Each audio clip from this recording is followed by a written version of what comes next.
Hello, mga kamaster, maraming salamat po sa lahat ng tumatangkilik ng The Secretly Rich Man, Gerald Crawford Story.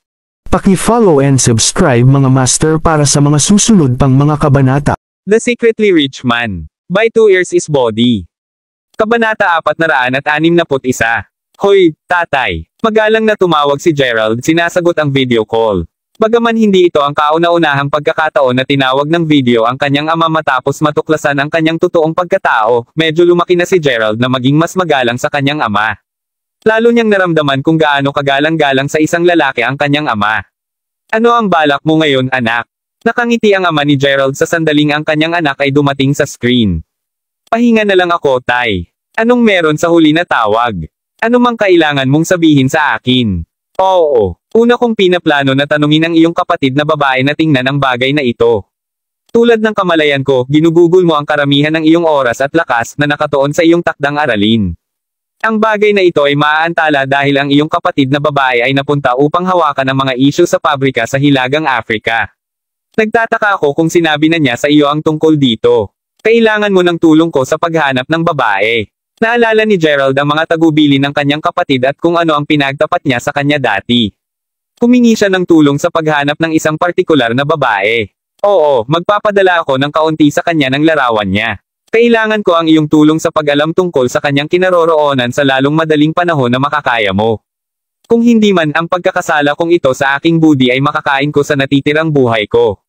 Mayroon ding isa pang bagay na dapat mong tandaan. Hindi mo maaaring ipaalam sa iyong ina ang tungkol dito. Pabala ng ama ni Gerald habang nagbubuntong hininga. Ginawa nito kay Gerald na medyo may pagka-awkward. Kumunat ang noo niya habang sinusubukang maunawaan ang kahulugan ng sitwasyon. Maaaring ito ang isang babae na pinabayaan ng kanyang ama sa nakaraan. Damn it! Tinanong talaga ng kanyang ama ang magkapatid na maghanap ng lihim sa babaeng ito. Ang unang taong sumagi sa isip ni Gerald ay ang kanyang ina. Hindi niya maiwasang makaramdam ng kaunting paumanhin sa kanyang ina dahil sa palagay niya ay pinapabayaan nila ito. Ano ang relasyon mo sa babaeng ito? Mayroon kang higit na kapangyarihan at impluwensya kumpara sa amin. Kung nais mong hanapin siya, tiyak na mahahanap mo siya. Hindi ba ganon? Tanong ni Gerald. Hoy, kiddo, kung ganito kadali para hanapin siya ng iyong ama, hihilingin ko pa ba sa iyo o sa tulong ng iyong kapatid? Ano ang relasyon ko sa kanya? Ito ay isang katanungan na tinanong ninyong dalawa sa akin. Gayunpaman, hayaan mong tiyakin ko sa iyo na hindi ito anupaman ang iniisip mo. Ngunit sinabi na siya ay lubos na kasangkot sa aming pangunahing kaganapan sa pamilya sa taong iyon.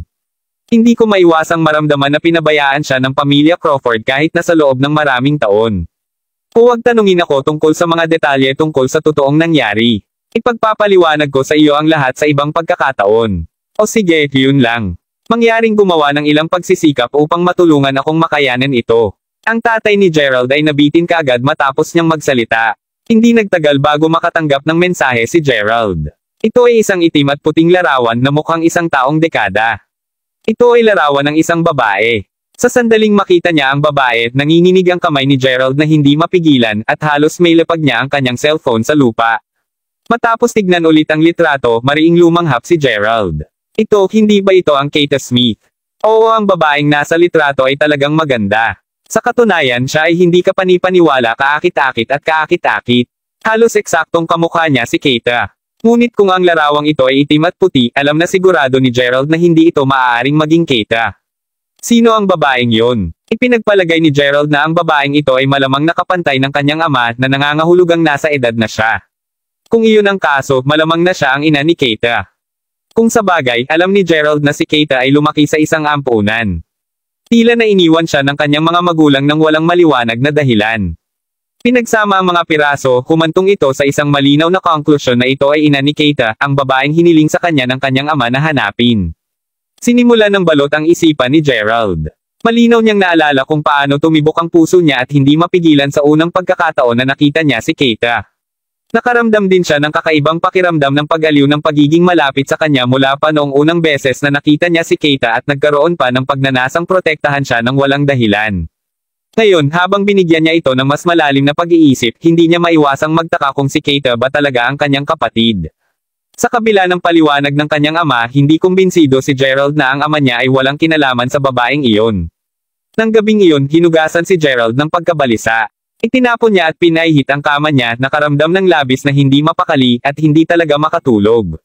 Tinawag ni Gerald si Keita na maaga kinaumagahan. Kailangan niyang makipagtagpo sa kanya at linawin ito minsan at para sa lahat. Kabanata 462. Sa buong panahong ito pareho silang paminsan-minsan ay nakikipag-chat sa isa't isa sa WeChat tuwing malaya sila. Sa kasalukuyan si Keita ay nagtuturo na sa isang bagong kindergarten at maayos ang kanyang ginagawa. Tinulungan ni Gerald si Keita palabas at binigyan siya ng bahay na matitirhan, kung saan ibinahagi sa kanya nina Drake at Tyson ang parehong lugar. Miss Smith, maaari mo ba akong gawing pabor? Hindi ko masuri ang takdang aralin ng mga bata sa aking klase sa oras. Papunta na ang boyfriend ko, sinusundo ako para mamili. Maaari mo bang suriin ang kanilang takdang aralin sa ngalan ko? Isang babaeng guro na may buhok na may haba ng baywang ang nagtanong kay Keita na sinusuri din ang takdang aralin ng kanyang mga mag-aaral. Ngunit Miss Lori, sinusuri ko pa rin ang takdang aralin ng aking sariling mga mag-aaral din. Nahihiyang sagot ni Keita. Kung hindi ka masigasig na tulungan ako, sabihin lamang ito. Bakit makabuo ng maraming mga dahilan? Huwag isipin ng isang segundo na napakahusay mo dahil lamang sa ipinakilala sa iyo ni G. Teves na magtrabaho dito. Isipin mo na lang yan. Ibig kong sabihin sino ka, Keita Smith? Nakoronahan ka bilang pinakamagandang guro ng Mayberry City's Early Childhood Education Academy pagkatapos na sumali lamang sa kindergarten sa loob ng isang buwan. Ang galing diba o ano? Kung gayon hindi mo ba ako matutulungan na suriin ang takdang aralin ng aking mga mag-aaral? Ang guro na nagngangalang Caitlin Lori ay sumagot ng walang kabuluhan. Naging guro siya sa pinakamagandang kindergarten sa Mayberry City 2 buwan bago dumating si Keita. Nang unang sumali si Keita, madalas siyang asarin ni Caitlin, ginagawa siyang suriin ang takdang aralin ng kanyang mga mag-aaral sa ngalan niya. Si Caitlin ay may isang mayaman at maimpluwensyang kasintahan na talagang gwapo din. Tiwala siya na mapipili siya bilang pinakamagandang babaeng guro sa buong distrito, may pag-asa na tiyak na makukuha niya ang pinakamataas na pwesto. Ngunit ang mga magulang ng mga mag-aaral ay bumoto para kay Keita, isang babaeng maganda sa loob. Siyempre, itinapon niyon kay Caitlin sa isang pagkasira ng nerbiyos. Kinuha pa niya ang background ni Keita, ngunit mayroong zero na hindi magandang tala tungkol sa Keita. Sa makatuwid, ang sitwasyon ng pang-aapi ay malapit na. Ang iba pang mga babaeng guro na naroroon ay nanahimik lamang. Sa gayon susuriin ko lang ito para sa iyo, Miss Lori. Kinagat ni Keita ang labi niya. Pagkatapos ay inilipat niya ang napakalaking tumpok ng takdang aralin mula sa mesa ni Caitlin papunta sa kanyang sarili. Ngayon mas mabuti iyon. Miss Smith, huwag maging masyadong mataas ang ulo na iniisip na napakagaling mo lamang dahil sa nagwagi ka sa pinakamagandang parangal ng guro. May sasabihin ako sa iyo. Ako, si Caitlin Lori, ay hindi mawawala sa iyo sa anumang bagay. Kinutya ni Caitlin bago umikot ng matagumpay habang naghanda siyang umalis. Keita, dapat reposuhin ng bawat isa ang takdang aralin ng kanilang sariling mga mag-aaral. Wala ka namang utang sa kanya, bakit mo siya tinutulungan na gawin ito? Bigla, isang malambing na boses ang nagsalita. Isang batang lalaki ang umakyat sa mesa ni Keita bago ibinalik ang tambak ng takdang aralin sa mesa ni Caitlin. Sino sa tingin mo? Nagulat si Caitlin. Hindi man lang nag-abala si Gerald sa pagtingin sa kanya. Paimpal niyang hinawakan ang braso ni Keita habang sinabi nito, hindi ba't hiniling ko sa iyo na mag-apply para umalis? Lumabas tayo at kumuha ng makakain. May kakausapin ako sa iyo tungkol sa isang bagay. Manam, hiningi ko na ang day off. Sagot ni Keita habang tumatango. Nang makita si Gerald, agad na napuno ng isang pakiramdam ng seguridad si Keita. Si Caitlin ay tila talagang nakakatakot sa kanya at siya ay medyo natatakot. Nang makita ng ibang mga babaeng guro si Caitlin na tahasang hindi pinapansin, simpleng ibinaba ang kanilang ulo at humajejek. Namula ang mukha ni Caitlin. Oh, Miss Lori, narito ang kasintahan mo upang sunduin ka ulit. Diyos, naiinggit ako sa iyo. Maraming mga batang babaeng guro na lumabas upang mamili ay nakikipag-chat sa nobyo ni Caitlin sa pintuan. Nang makita nila si Caitlin, agad silang nakaramdam ng inggit. Nakita nila pagkatapos sina Keita at Gerald na naglalakad palabas ng mga pintuan. Ipinagpatuloy ng mga batang babae ang chismis sa kanilang sarili, ay tignan mo iyan. Boyfriend ba yan ni Keita? O aking Diyos! Grabe, mukha siyang mababa. Haha, para naman sa isa't isa para sa isa't isa. Sa sandaling lumabas si Gerald, ang mga panunuya na ito ay nagbaha. Kabanata 463. Hindi katakatakang naglakas loob si Keita na suwayan ako ngayon. Lumabas na siya ay naging isang kasintahan. Wow, asar na ito sa akin ngayon. Inilibot ni Caitlyn ang kanyang mga mata habang nakatingin kay Gerald na kausap ni Keita ng mga oras na iyon. Caitlyn, anong mali? Ang lalaking nakasandal sa pintuan ng kanyang sasakyan ay nakalagay ang kanyang mga kamay sa kanyang bulsa habang binato niya ng mabilis si Gerald. Ang lahat ay dahil sa Keita. Ang lahat ng mga bata ay nagbabakasyon ngayon kaya dapat kaming manatili sa paaralan upang suriin ang kanilang takdang aralin. Ngunit nagplano akong mag-shopping at hilingin sa kanya na tulungan akong suriin ang takdang aralin ng aking mga mag-aaral. Ngunit tingnan mo, tumanggi siyang tumulong dahil nandito lang ang kasintahan. Akala ko talaga na natagpuan niya ang isang mahusay na kasintahan para sa kanyang sarili, ngunit siya ay naging walang iba kundi isang nakakaawa na haltak. Si Caitlyn ay sumigaw sa sobrang inis na ipinaliwanag ang mga detalye sa kanya. Nakita niya na si Gerald ay nakasuot ng isang simpleng puting t-shirt, isang pares ng pantalon sa palakasan at ilang mga sneaker. Hindi siya mapakali upang salain ang anuman sa kanyang mga salita. Tama iyan. Sa palagay niya napakahusay niya dahil lamang sa nakasama niya ang pinakamagandang guro. Hahaha, si Caitlyn, ang iyong kasintahan, ang pinakamahusay pa rin. Narito, nagmamaneho siya ng isang BMW 5 Series napakahusay.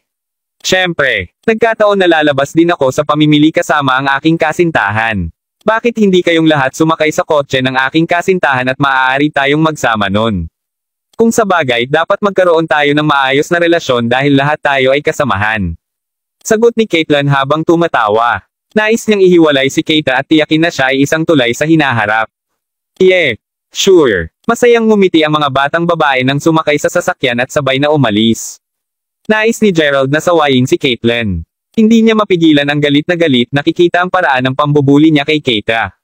Ngunit ibinalik ni Keita ang kamay ni Gerald, ayaw niyang kumilos ito ng madali. Damn it! Talaga bang naiisip nila na napakagaling nila dahil lamang sa naload? Sumpa ni Gerald habang pinapanood ang kanilang pag-alis. Pagkatapos ay nakapasok sila sa Mercedes-Benz G500 na kanyang nakaparada sa tabi ng kalsada. Halos alas 11 na ng umaga ngayon. Hinitid ni Gerald si Keita sa isang restaurant. Gerald, sinabi mo na may importanteng kausap ka. Ano ito? Nagtataka na tanong ni Keita nang makaupo na sila. Keita, may kilala ka bang babae na nagngangalang Zara McHammer? Pasulong na tanong ni Gerald. Pagkatapos ng lahat, ang bagay na ito ay hindi lamang kasangkot sa Keita, ngunit kasangkot din ito sa kanyang sariling buhay sa isang tiyak na lawak. Mas mahalaga ito kung si Zara ay nasangkot sa kanyang ama sa nakaraan. Hindi ba nangangahulugan ito na bigla siyang magkakaroon ng isa pang kapatid na babae na wala sa asol? Naramdaman ni Gerald na kakaiba lang ang buong sitwasyon, mas mainam na tanungin mo si Keita mismo. Mukha namang natigilan si Keita nang marinig ang dalawang salitang iyon. Nagulat siyang tumingin kay Gerald. Ikaw, paano mo nalaman ang tungkol sa kanya? Nang makita kung ano ang reaksyon nito, kumbinsido siya na papunta ito sa kung saan. Tinanong niya ulit ano ang kaugnayan niya sa iyo. Umiling si Keita bilang sagot habang sinabi, hindi ko alam kung sino siya. Alam ko lang na siya ang nag-abandona sa akin. Siya yata ang aking ina. Sinabi lamang sa akin ng oranhan na dekano tungkol dito nang tanungin ko siya tungkol dito sa paglaon. Natagpuan nila ako sa pasukan ng orphanage at nakasuot ako ng jade pendant na may nakasulat na pangalang Zara McHammer. Maingat na sinuri ni Keita si Gerald bago sabihin, hindi ko pa nabanggit ang bagay na ito sa iba pa dati. Paano mo nalaman ang tungkol dito? Sinabi ba sa iyo ni Drake at Tyson ang tungkol dito? Natahimik si Gerald habang iniisip ang sarili saglit. Napagpasyahan niyang huwag sabihin ang totoo kay Keita sa ngayon dahil hindi niya alam kung paano niya ipapaliwanag ang mga bagay sa kanya.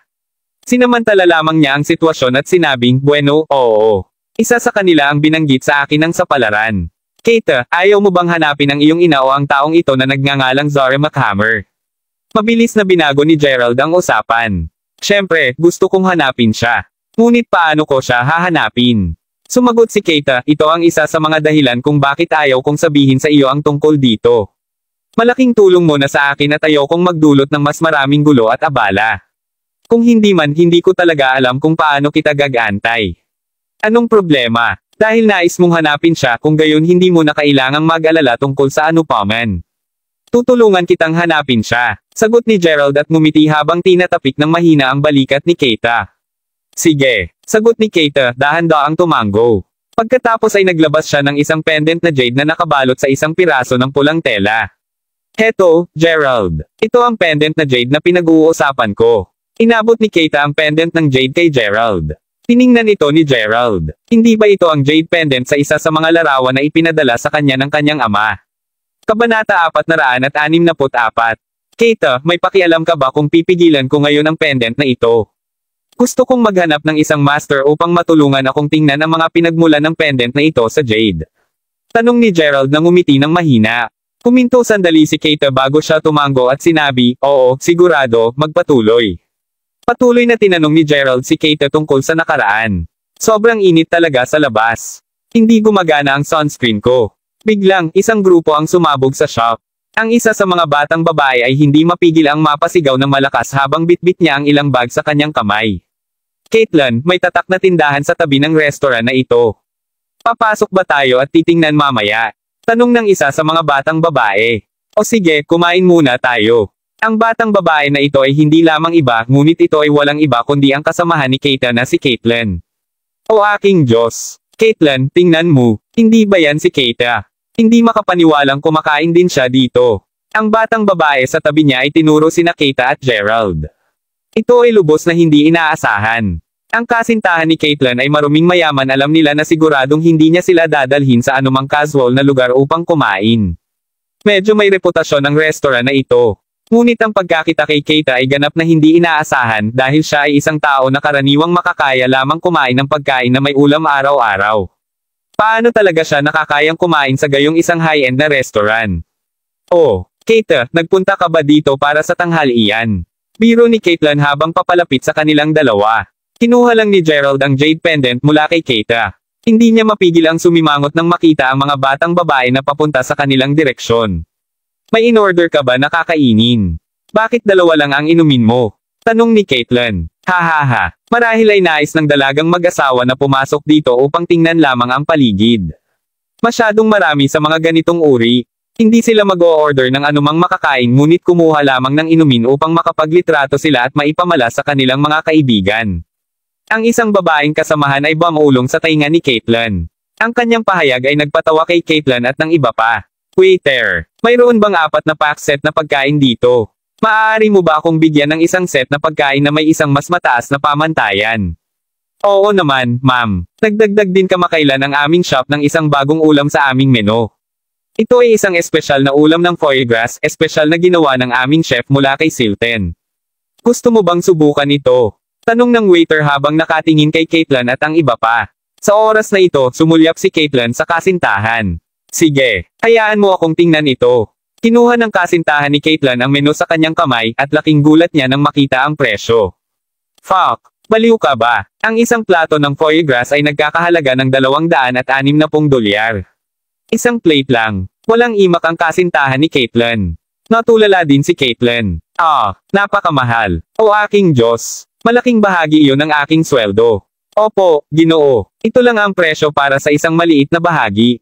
Mayroong tungkol sa 6 na piraso sa ito. Ngunit kapag natikman mo ito, tiyak na madarama mo na sulit ang halaga ng pera at karanasan. Tingnan mo, ang lahat ng mga customer ay nag-order din nito. Sumenyas ang waiter sa iba pang mga panauhin na kumakain sa tabi nila. Mayroon talagang mga plate ng foie gras sa bawat isa sa kanilang mga mesa.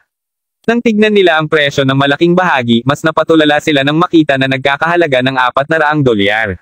Ito ay simpleng labis na labis. Bago dumating sa restaurant, iniisip nila ang paggastos ng halos $2 hanggang $300 na tuktok. Bakit hindi kami mag-order ng isang maliit na bahagi upang subukan pagkatapos? Iminungkahi ni Caitlin nang makita niyang lahat ng nakaupo sa paligid nila ay umorder na rin ng ulam. O sige, gusto mong mag-order ng isang maliit na bahagi ng foie gras pagkatapos? Sigurado. Walang problema. Tinaasa ng kasintahan ni Caitlin ang kanyang boses at nag-order, nais namin ang isang bahagi ng foie gras, mangyaring. Nais niyang patunayan na siya ay nakahihigit. Sa parehong oras na ito, hinahain din ang pagkain ni Gerald. Dinala ng waiter ang 2 bowls ng tinapay sa kanyang mesa. Hahaha, nag-order lang sila ng 2 bowls ng tinapay. Hindi ba medyo nakakaawa iyon? O aking Diyos, ayos lang maaari kang humingi sa kanila ng ilang bigas at isang plato ng patatas din. Nagkomento ang mga batang babae habang tumatawa. Sir, pwede po bang gumawa ka ng paraan? Ito ang malaking bahagi ng foie gras na iniutos mo. Ihahatid ko ito sa iyo ngayon. Doon lamang isang magalang na naglalagay ng malaking bahagi ng foie gras sa mesa ni Gerald. Si Caitlin at ang iba pa ay lahat ay nagtatakip ng mga bibig sa tawa habang patuloy na binibiro sina Gerald at Keita. Ngunit sa sandaling nakita nila ang waiter at ang foie gras, laking gulat nila na nag-freeze sila sa lugar. Kabanata 465. Fuck! Paano ito kumakain ng maayos? Nagulat si Caitlyn. Ang kawalang kabuluhan mula sa kanyang mukha ay lubusan na hugasan. Paft! Bakit ka nagpapakitang gilas kung wala kang pera? Bakit ka mag-abala sa pag-order ng isang bagay na mahal? Pagkutya ni Caitlyn. Ang dalawa pang kasamahan na babae na nakaramdam ng paso ay nag-gym din habang binibiro nila ang pares. Napakasarap talaga kumain ni na Gerald at Keita. Pareho sa kanila ang nag-order ng mahal at malaking bahagi ng foie gras, habang ang apat na iba ay nag-order lamang ng isang maliit na paghahatid upang ibahagi sa kanilang mga sarili. Habang hinahain ng waiter ang ulam sa kanila, hindi niya maiwasang bigyan sila ng tingin. Pinili ni Gerald na manahimik dahil panay ang pangungumbinsi sa kanya ni Keita at ayaw niya na direkta silang harapin ng mga ito. Paimpel lang silang nagpatuloy sa pakikipag-chat habang kumakain. Nang natapos na silang kumain, napagtanto niya na umalis na si Caitlyn at ang iba pa. Malinaw na hindi nila kayang kunin ang kahihiyan kaya't nagmamadali silang umalis nang matapos na sila sa kanilang pagkain. Umalis din tayo, sabi ni Gerald habang hinihimas ang tiyan. Inilabas niya si Keita palabas. Nga pala, Keita, nasaan ang mga damit na binili kita dati? Bakit hindi mo ito suot? Tanong ni Gerald at ngumiti habang nakatingin kay Keita. Noon, bumili siya ng maraming damit para sa kanya. Bahagyang namula si Keita at ibinaba ang ulo habang sinabi, medyo nahihiya akong magsuot ng napakaganda at magagandang damit. Hindi mapigilan ni Gerald na ngumiti. Siya ay katulad sa kanya. Noon kapag siya ay mahirap, naramdaman niya na kailangan lamang niyang magsuot ng malinis na damit. Pinili pa ni Gerald na magsuot ng simple at ordinaryong damit ngayon dahil nais niyang mapanatili ang isang mababang profile. Samantalang sa kabilang banda, walang dahilan para mapanatili ni Keita ang isang mababang profile. Anong kinakatakutan mo? Siya nga pala, may isang branded shop dito.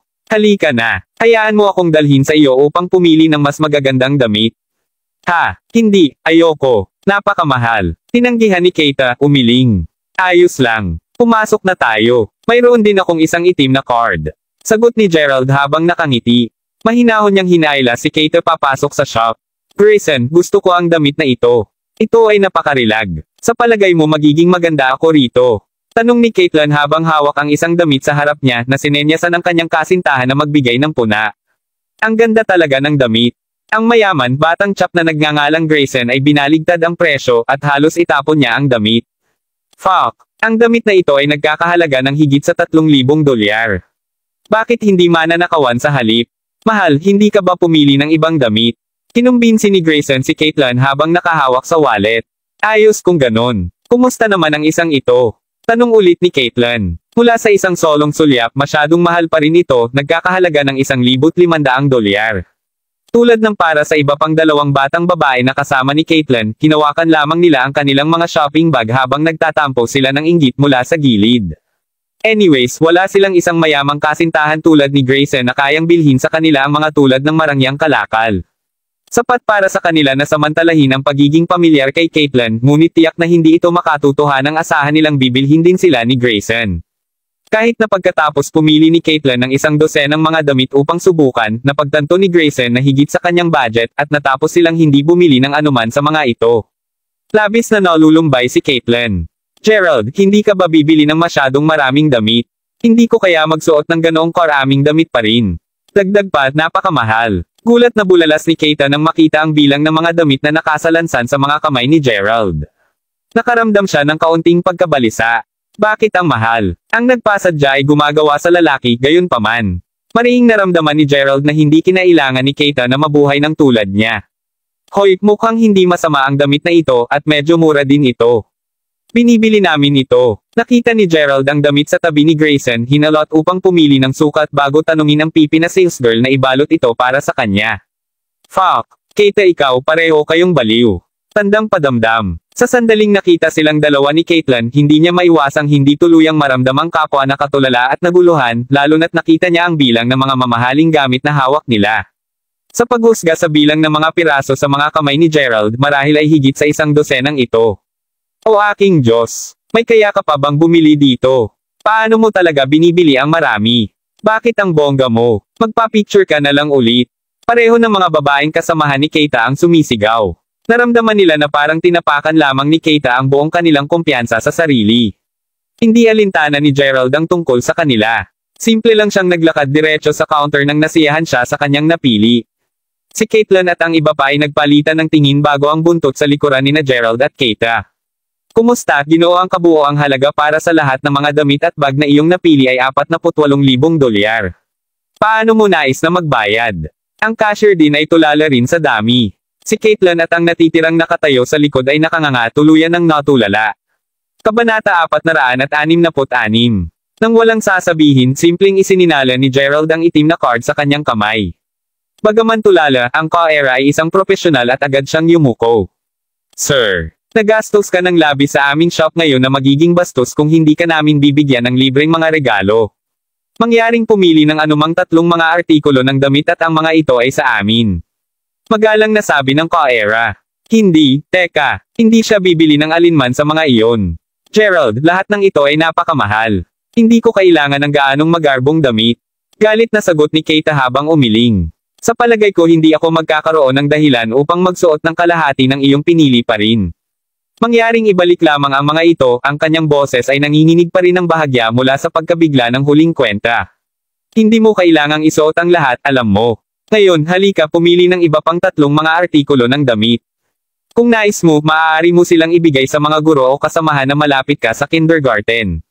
Sigurado ako na tiyak na makakatulong iyon na mapalakas ang iyong ugnayan sa kanila. Sabi ni Gerald na may mahinang ngiti sa labi. Alam ni Gerald na maraming tao ang nagbuli kay Keita para sa kanyang katapatan. Alin ang dahilan kung bakit naisip ni Gerald na sulit ang paggastos ng pera sa kanya?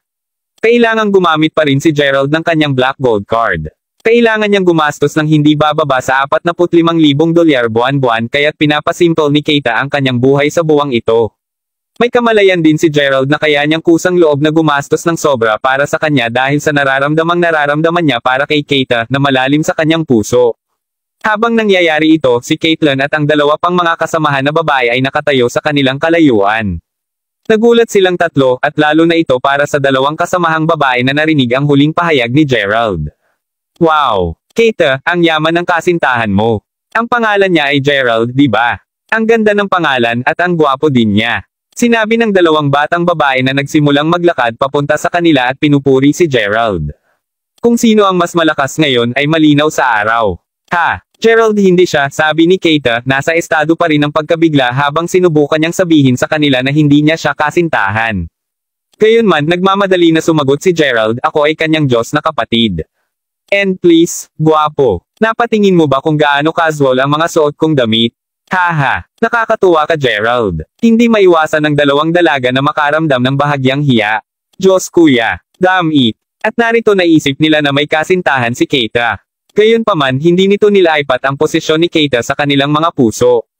Pagkatapos ng lahat, mayroon siyang isang mayaman at makapangyarihang tao na sumusuporta sa kanya. Si Keita, binili ka ni Gerald ng maraming damit. At sinabi pa niya na maaari mong ibigay ang ilan sa mga ito sa iyong mga malapit na kasamahan. Kaya, naaalala mo ba ang oras na ngumiti ako sa iyo sa iyong unang araw ng trabaho sa kindergarten? Nakangiting tanong ng isa sa mga batang babae. Gayon din Keita, malinaw kong naalala na ako ang nagturo kung saan ang kape sa iyo noong una mong dumating, sabi ng isa pa. Naaalala ko ang parehong mga sandaling iyon, oo. Sagot ni Keita habang tumatango. Paf! Oh, Keita, hindi ko talaga inasahan na magkakaroon ka ng isang mayamang Diyos na kapatid.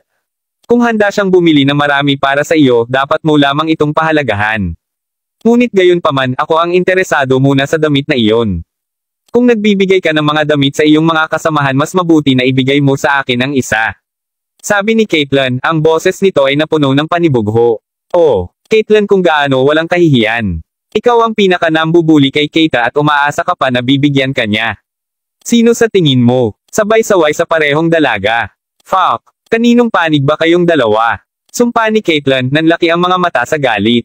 Sige, tumahimik ka na, sabi ni Gerald habang sumulyap kay Caitlyn. Ngumiti siya bago tumingin sa malayo at pinagpatuloy ang gusto niyang sabihin. Keita, dahil ang trabahong ito ng 2 ay nagamot ka ng mabuti dati, huwag mag-atubiling bigyan sila ng ilang mga damit. Tiwala ako na kung may mangyari sa hinaharap, lahat kayong 3 ay magpapatuloy na maghanap ng isa't isa. Ngayon na tayo, ibabalik kita sa paaralan. Salamat Gerald. Siguradong magpapatuloy tayo sa pagtulong sa bawat isa sa hinaharap, tama ba Keita? Masayang sabi ng dalawang kasamahan. Nang tuluyan na silang umalis sa shop at makarating sa parking lot, nagulat ulit ang dalawang dalaga nang makita nila si Gerald at Keita na papasok sa kanyang kotse. Keita, iyan. Iyan ay isang Mercedes-Benz G500. Oh my God, nagmamaneho ang iyong kapatid ng isang Mercedes-Benz G500. Nag-aalab na si Caitlin sa puntong iyon at alam ni Gerald na nagturo siya ng aral sa mayabang na batang babae. Kinahapunan ng hapon nang magkahiwalay sina Gerald at Keita, nagpaalam si Gerald kay Gia na nasa ospital pa rin. Ang kanyang susunod na paghinto ay ang Seren County. Tiniyak ni Gerald na mayroon siyang pendant sa jade ni Keita bago siya magsimula sa pagmamaneho. Napagpasyahan niya na sa oras na makarating siya sa Seren County, hihilingin niya kay Zack na tulungan siyang alamin ang bagay na ito. Gayunpaman sa pagpasok sa lalawigan, nalaman ni Gerald na ang pangunahing kalsada ay naharang at ang hangganan ay hinayla. Maraming pulis manggagawa at pinuno ang naroon. Pagkuha ng kanyang salaming pang-araw, pinagsama ni Gerald ang bintana ng kanyang kotse upang tingnan kung ano ang tungkol sa kaguluhan. Napansin ng ilang mga manggagawa sa malapit, inabot niya sa kanila ang ilang mga sigarilyo bago tanungin sila kung ano ang nangyayari. Nakita kung gaano kagalang si Gerald, kusang loob nilang ipinaliwanag sa kanya ang sitwasyon. Binata, natatakot ako na hindi ka maaaring lumayo pa. May malaking nangyari sa unahan. Panipi. Kabanata 467. Well, ano nga ba ang eksaktong nangyari? Tanong ni Gerald, naguguluhan. Kita nyo, ang lugar na ito ay orihinal na isang proyekto sa construction. Ang Weston Merchants Holdings ay tinanggap upang pangasiwaan ang trabaho mga isang taon na ang nakalilipas. Maliwanag, ang mga developer ay gumamit ng mas mababa sa naaangkop na mga materyales sa kalidad at dahil doon, nagkaroon ng pagbagsak sa paligid ng lugar ng proyekto. Mahigit 100 mga tao ang nasugatan dahil dito, 60 sa mga ito ay mga manggagawa. Sa kabutihang palad, walang buhay ang nawala sa oras na ito. Yep, narinig ko na ang mga developer ay tumakbo para sa mga burol kagabi. Ang mga mula sa Weston Merchants Holdings ay tiyak na nasa mainit na tubig ngayon. Kumigit kumulang 100 mga tao, kasama na si Ji-jung, ay naalis sa kanilang posisyon o kaya narinig ko. Naghihintay sila na makitungo sa oras na ito. Sagot ng mga manggagawa. Tulad ng naalala ni Gerald, si Ji-jung ang direktor ng Weston Merchants Holdings. Naalis na rin siya. Matapos pag-isipan ito sandali, tinanong ni Gerald bakit kailangan tumakas ng mga developer. Dahil walang buhay na nawala, sapat na ang kabayaran, hindi ba? Ano pa, ang pangunahing responsibilidad ay hindi mahuhulog sa mga namumuhunan, tama ba? Ang bagay nga, narinig ko na naubusan ng pera ang mga nag-develop kanina pa. Ayon sa alingaw-ngaw, 6 na buwan na ang nakakaraan upang maging eksakto. Ngunit nasa tabi iyon. Sa ngayon, nagtataka lang kami kung sino ang hahanapin. Gusto lang namin ang sweldo. Tulad ng para sa Weston Merchants Holdings, mabuti, ang isang tao ay dapat na responsibilidad para sa bagay na iyon. Ang lahat ng ito ay nangyayari sa panahon ng isang kritikal na sandali din. Kung hindi mo pa naririnig, isang malaking pangkat ang nagpaplano na paunlarin at buuin muli ang Seren County. Dahil sa isang hindi kanais-nais na kaganapan na nangyayari ngayon, ang mga pinuno ay dapat na galit na galit. Ang epekto ng aksidenteng ito ay tunay na kakilakilabot. Matapos marinig ang buong kwento, naintindihan din ni Gerald ang pangkalahatang sitwasyon. Gayunpaman, wala siyang magawa upang makatulong sa bagay na ito kahit na nakiramay pa rin siya sa lahat ng mga kasangkot dito. Inikat pa ni Gerald ang kotse niya at nag-drive pagkatapos magpasalamat sa mga trabahador. Kasabay ng kanyang paglalakbay, nakatanggap si Gerald ng isang text message mula kay Zack. Ito ay ang parehong kwento tungkol sa pagbagsak ng gusali na sinabi ng mga manggagawa kay Gerald kanina. Ano ang isang sakuna? Nang makita na nag-message sa kanya si Zack, sinamantala ni Gerald na hilingin sa kanya na maghanap para sa isang master na nagpakadalubhasa sa Jade. Alam ni Gerald na alam ni Zack ang mas maraming tao kaysa sa kanya. Nang makabalik si Gerald sa hotel, naligo na siya. Aalis na sana siya para sa isang mabilis na hapunan, nakatanggap siya ng isang tawag sa telepono. Galing ito sa kanyang ama. Tatay, anak, nag-invest ka sa bayan natin, di ba? Narinig kong may gumuho na isang gusali doon. Isang nasabing sakuna, tama iyan, kahit na ang aking pangkat ay hindi kasangkot sa bagay na iyon. Naisip ni Gerald sa kanyang sarili na napakahusay ng kaalaman ng kanyang ama. Ay, alam kong hindi yun. Gayunpaman, nais ko lamang sabihin na ang iyong Tiyo Jung ay naalis na sa kanyang posisyon. Maaari ka bang pumunta at tulungan ang kanilang pamilya na lumabas? Tay, nasabi ko na sa iyo. Nakalimutan na ni Tiyo Jung ang lahat tungkol sa pakikipagkaibigan niya sa iyo noong matagal na ang nakalipas. Bakit mo pa ako hinihiling na tulungan siya? Sagot ni Gerald sa isang tuliro. Iba talaga ang tatay ni Gerald. Palaging lumalabas ang parehong paksa tuwing tinawag siya ng kanyang ama. Patuloy na paalalahanan si Gerald na mag-alok ng tulong sa pamilya Jung kung nahaharap sila sa anumang mga paghihirap. Bakit pa magpapatuloy na tulungan ni Gerald si Layla kahit na hinamak niya at minaliit siya? Gayunpaman, nabigo si Gerald sa pamilyang Jung mula pa noong huli siyang pumunta sa kanilang bahay. Ipinaliwanag din niya sa kanyang ama ang tungkol sa sitwasyon noon. Nag-iwan iyon ng isang maasim na lasa sa bibig ni Gerald at kahit na alam niyang ang pamilya Jung ay nasa mainit na tubig sa oras na ito, wala siyang pakialam talaga. Kung sa bagay tulad ng sinabi ni Tio Jung, si Gerald ay hindi dapat pumunta sa kanyang bahay upang hanapin siya maliban kung may isang bagay na totoong mahalaga. Hindi talaga mapakali si Gerald sa kanilang pamilya. Kaya ang ilang mga bagay ay hindi maipaliwanag ng madali. Sa bagay, nakilala mo na ba ang Tita Lea mo? Tanong ng kanyang ama, biglang binago ang paksa. Bahagyang sumimangot si Gerald bago sabihin, oo, nakilala ko na siya. Bakit? Upang sabihin sa iyo ang totoo, pinabayaan ko ang iyong Tio Jung bago ito. Hindi ko mapigil ang masisi ang sarili ko sa nangyari. Basta kahit paano nila kami tretuhin, mangyaring tulungan sila sa tuwing makakaya mo. Sagot ng ama ni Gerald habang nagbubuntong hininga siya. Ano? Anong ginawa mo? Gulat na gulat si Gerald. Maaari bang magkasintahan ang kanyang ama at Tia Lea? Iyon ba ang dahilan kung bakit si Tio Jung ay laging napakalamig sa pamilya ni Gerald? Tatay, ipaliwanag mo ang iyong sarili. Gayon din, ano nga ba ang nangyayari sa babaeng hiniling mo sa akin na hanapin? Yung Zora McHammer. Pareho ba silang babae mo ni Tia Lea? Hindi mapigilan ni Gerald na magtanong dahil sa pagkabigo. Kabanata 468. Nang marinig ang pahayag na iyon, agad na umubo ng malakas ang ama ni Gerald. Ikaw, ang bastos mo. Anong kalokohan ang iyong spouting? Basta malaman na ang aking relasyon sa kanilang dalawa ay hindi kung paano mo ito naiisip. Hindi pinapansin iyon, ang iyong Tia Lea ay bahagi rin ng pamilya Jung at talagang kailangan nila ang iyong tulong ngayon.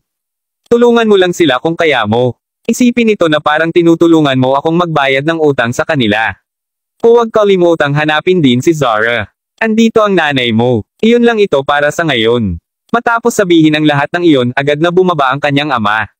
Humawak si Gerald sa kanyang cellphone, nag-freeze ng medyo matagal bago tuluyang bumalik sa kanyang katinoan.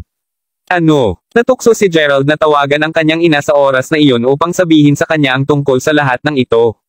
Kung sa bagay, tinutulungan niya ang kanyang ama na magsinungaling sa kanya at hindi niya maiwasang makonsensya dito.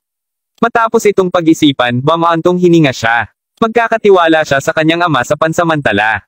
Kinapa ang noo, tiningnan ang phone at nakita na alas 5:30 na lang ng hapon na pakamot sa likod ng kanyang ulo, napasinghap ulit siya. Eh di sige. Nawalan ng gana sa pagkain, umalis siya sa kanyang silid at nagsimulang magmaneho sa bahay ng pamilya Jung. Pagdating, nakita ni Gerald na maraming tao ang nandoon na. Sa loob ng bahay, nakahiga si Uncle Jung sa kanyang sofa. Siya ay nasa isang pamatak at pakiramdam ng nahimitay mula sa lahat ng mga bagay na nangyayari sa kanya. Dahil kinailangan niyang tanggapin ang responsibilidad para sa kaganapan at naalis din mula sa kanyang posisyon sa Weston Merchants Holdings, ang biglang pag-alala ng kalabog ay tumama tulad ng isang truck na naging sanhi ng kanyang pakiramdam na may sakit. Kasama sa kanya, ang ilang mga panauhin na nakikipag-chat paminsan-minsan sa lalaki. Mabuti na lang, Willie. Walang silbi na umiyak sa nabuhos na gatas. Dahil ang epekto ng aksidente ay biglang at napakalaki, maaaring pinatalsik ka lamang ng mga pinuno ng lalawigan mula sa purong galit. Sino ang nakakaalam, maaari ka rin nilang ibalik sa sandaling ang mga bagay ay kumalma. Tama siya, alam mo. Bukod, nagtatrabaho si Lea sa isang bangko ngayon, di ba? Dapat walang problema sa iyo, sa pananalapi. Salamat, Lucas Zane. Bakit hindi ka tumuloy sa hapunan ngayong gabi? Mahinang sagot ni Willie. Ay, hindi na kailangan iyon. Napuntahan ka lang namin. Malapit na kaming umalis. Sabi ng pareho sa pagtayo nila. Lucas, Zane, wala na ba talagang magagawa para tulungan si Willie? Pareho kayong may maraming magagandang koneksyon kung naaalala ko ng tama. Mayroong ilang paraan upang higit mo siyang matutulungan. Narinig iyon, pareho silang umiling. Ginawa nila ang kaya nila at naintindihan ng mga taong nakakita sa kanilang mga reaksyon. Huwag kang mag-alala, Tita Lea. Nakipag-usap ako sa aking tatay tungkol sa sitwasyon ni Tio Jung bago pumunta dito ngayon, sabi ni Douglas. Naturally, nandoon din siya. Narinig ito, kapwa lumingon sina Willie at Lea sa kanya. Hindi mapigilan ni Douglas na isipin ng husto ang kanyang sarili. Lahat sila ay nakatingin sa kanya ng labis na inaasahan, alam na makakatulong siya sa kanila kapag sila ay nasa pinakamababa. Kaya paano tumugon ang iyong ama? Tanong ni Willie habang nagpatuloy sa pagtingin kay Douglas. Sinabi niya na hindi ganoon kaseryoso ang sitwasyon. Ang tanging dahilan lamang na napakasindak nito ay dahil gumagawa ka ng isang bundok mula sa isang molehill. Kung sa bagay, hindi mo dapat ikaw ang unang may akda ng responsibilidad na ito. Idinagdag ng aking ama na hanggat maaari kang makakuha ng mga bagong developer upang punan ang mga bakante at makamit ang isang kasunduan sa mga nasugatang manggagawa, lahat ng iba pa ay dapat na madaling malutas, nakangiting sagot ni Douglas. Upang gawing simple, kailangan lang niyang maghanap ng mga bagong pondo upang sakupin at suportahan ang pagpapaunlad ng proyekto. Ngunit ito ay isang napakagulo na proyekto. Pinakamasamang dumating sa pinakamasama, maaaring kailanganin nating i-demolish ang mga totoong lupain na naitayo na. Hindi ko makita kung bakit ang sino man ay kukuha ng ganitong uri ng real estate o proyekto pagkatapos marinig ang tungkol sa kalamidad na ito. Ano pa, ang lalawigan ay magiging responsable para sa ilan sa mga pondo ng kabayaran. Paano maaaring magkaroon ng gayong pera ang aming lalawigan? Hindi namin kayang bayaran ito. Sabi ni Willie habang umiling-iling. Isinaalang-alang na niya ang diskarteng iyon dati. Ding dong. Sa sandaling iyon biglang tumunog ang doorbell. Sa pag-iisip na ito ay magiging isa pa sa kanyang mga kasamahan o marahil kahit isang pinuno na dumating upang bisitahin siya, sinabi niya kay Leila na tulungan siyang bumangon. Salamat. Mangyaring maligayang pagdating sa panauhin natin, Leia. Paimpal lang tumango ang asawa bago tumungo sa pintuan. Sa sandaling buksan niya ito, nagulat si Leila. Gerald. Bakit? Bakit siya narito? Hindi mapigilan ni Leia na isipin ang sarili, bigo. Narinig ang kanyang pangalan, umiling din si Willie, na bigo. Nang bumalik si Leia sa kanyang tabi, sinabi niya sa kanya na tulungan siyang humiga ulit. Upang isipin na naisip niya na maaaring ito ay isang pinuno o kasamahan na makakatulong sa sitwasyon. Ang agwat sa pagitan ng kanyang mga inaasahan at malaman na si Gerald lamang ito ay napakalawak. Kabanata 469. Tio Jung, Tia Leia, dumalaw ako. Sabi ni Gerald na may ngiti sa labi habang bitbit ang isang bag ng mga regalo sa kanilang bahay. Pasimpleng tiningnan siya ni Leia nang hindi nagsasabi ng iba pa habang inilapag ang bag. Si Willie mismo ay nasa sofa na ulit nakatingin sa kisame nang hindi man lang baliwala sa pagsagot sa pagbati ni Gerald. Nahiya si Leila nang makita si Gerald na hindi pinansin ng ganito dahil alam niya na marahil ay napakahusay ni Gerald sa Mayberry City. Pagkatapos ng lahat siya ang nagpadala sa kanya sa istasyon noong isang araw sa isang malaking Mercedes-Benz G500. Sa buong katapatan, bahagyang nagpasalamat si Leila kay Gerald. Gayunpaman, wala pa siyang oras upang sabihin sa kanyang ama tungkol dito. Sa oras na umuwi si Leila kahapon, nagsimula na ang serye ng mga kapas-palad na kaganapan. Kahit na, ang kanyang ama ay nasa gilid na ng pagbagsak mula sa lahat ng presyon. Paano niya sasabihin sa kanya ang tungkol sa kung gaano siya kasaya? Nang maramdaman ang kakulaitan, lumakad si Leila kay Gerald bago itabi ang dala niyang bag sa lamesa. Salamat sa pagbisita mo, Gerald. Nakangiting sabi ni Leila. Paimpal ng pikit ng mata si Douglas kay Gerald nang marinig ang pagbati ng anak sa kanya. Wala naman talagang sasabihin si Gerald kaya tumango lang siya at umupo sa isa sa mga sopa. Inaasahan niya ang hindi magandang ugali ni Willie. Sa gayon, bago dumating, sinigurado niyang palakasin ang kanyang isip sa psikolohikal. Oh, pagpopondo. Saan ba ako darating upang makakuha ng napakalaking halaga ng pera upang sakupin ang proyektong ito ng real estate? Sabi ni Willie mula sa asol sa isang malungkot na tono. Tio Jung, paano ang tungkol sa Dream Investment Group sa Mayberry City? Mamumuhunan sila at gagastos ng $1.5 bilyong upang mapaunlad ang Seren County. Humingi ka ba ng kanilang tulong sa proyektong ito? Siyempre meron ako. Upang maging matapat, alam ko ang ilan sa mga tagapamahala na nagtatrabaho para sa Dream Investment Group. Bagaman nagbabahagi kami ng magandang relasyon, sa palagay ko hindi angkop para sa akin na hanapin ko sila ngayon. Pagkatapos ng lahat, anong kumpanya ang nais na kumuha sa proyektong ito? Sagot ni Willie habang umiling-iling siya. Sila lang ang pag-asa na iniwan mo ngayon, Tio Jung. Bukod, pinag-uusapan natin ang tungkol sa Dream Investment Group. Ito ay maliit lamang na halaga ng pera para sa kanila. Hanggat maaari mong makuha ang mga ito upang gawin ang proyektong ito, ang bagay ay madaling malutas. Sinabi din sa akin ng aking ama ito. Alam na halatang umaasa sa kanya si Willie upang harapin ang isyu, tiwala na sinabi ni Douglas ang bawat salita. Douglas, tinulungan mo kaming hilingin sa iyong ama na gumawa ng kaunting pagsisikap upang harapin ang aming sitwasyon. Tuldok-tuldok, ang iyong tiya Leila, at tatandaan ko ang pabor na ito habang nabubuhay kami. Huwag kang mag-alala, Tio Jung. Tiyak na susubukan ng aking ama na tulungan ang Dream Investment Group sa bagay na ito. Kahit na sinabi niya ang lahat ng iyon, iniisip ni Douglas kung hindi man sa kanyang isipan. Fact, na para bang mag-aalala ang aking ama tungkol dito. Kung hindi ko hinabol si Layla, hindi ko na inabala ang pag-aaksaya ng oras ko dito. Sa kabila ng pag-iisip nito, alam pa rin ni Douglas na kailangan niyang sabihin ang lahat ng iyon upang mai-save ang kanyang mukha. Sige, kung ganun mas gumaan ang pakiramdam ko matapos marinig na sinabi mo ang lahat ng iyon, Douglas, bakit hindi ka manatili para sa hapunan ngayong gabi? Alam mo kung ano, lahat ng mga kaibigan at kaklase ni Layla ay inaanyayahang sumali din. Si Tita Leia ay maghahanda ng hapunan para sa inyong lahat ngayon. Sinabi ni Willie, may ilang kulay na sa wakas ay bumabalik sa kanyang mukha. O sige, maglilinis muna ako.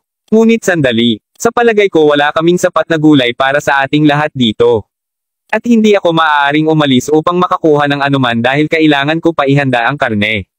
Nag-aalalang sabi ni Leia. Sa sandaling iyon, napansin niya si Gerald na umiinom ng isang basong tubig. Tahimik siyang nakaupo sa parehong sopa mula nang pumasok siya. Biglang nararamdamang inis, sinabi niya, dahil malinaw na malaya ka, bakit hindi mo makuha ang mga sangkap, Gerald? Susulat ako sa iyo ng isang listahan ng mga bagay upang makuha at maaari kang tumakbo sa supermarket sa labas lamang ng komunidad upang makuha ang mga ito para sa akin. Ako, gulat na tanong ni Gerald. Hindi ba siya tretuhin lamang tulad ng isang lingkod noon? Sa pag-iisip tungkol dito, gayunpaman, magiging mas awkward pa para sa kanya na manatili dito dahil magpapatuloy siyang tumingin sa naiinis na mukha ni Willie. Ano pa kung umalis siya ngayon, maaari niyang tawagan si Zack na sabihin sa kanya na sakupin ang proyekto sa real estate. Sa isang paraan, nangangahulugan iyon na natupad niya ang gawaing ipinagkatiwala sa kanya ng kanyang ama. Nodding sa sarili nang siya ay bumangon na, sumang-ayon siya sa hiling ni Leia. Sa halip ay natutuwa siya na makakaalis, sa totoo lang. Nandito lang siya dahil panay ang pagpipilit ng kanyang ama na tinulungan niya sila kung tutuusin. Hindi niya kailangan mapasama sa kanilang magagaling na libro at alam niya ito. Sasamahan kita, Gerald. Sinabi ni Layla nang makita siya na umalis na may listahan ng sangkap at isang basket na ibinigay sa kanya. Layla, hindi mo ba mapag-iiba kung sino ang mas mahalaga? Bilisan mo at ibuhos ang isang basong tubig para kay Douglas. Nang marinig niya ang sinabi ni Layla, nagsimula na namang pagkabalisa si Willie. Kahit si Leia ay maramdaman na may mali. Ano ang nangyayari sa kanilang anak na babae?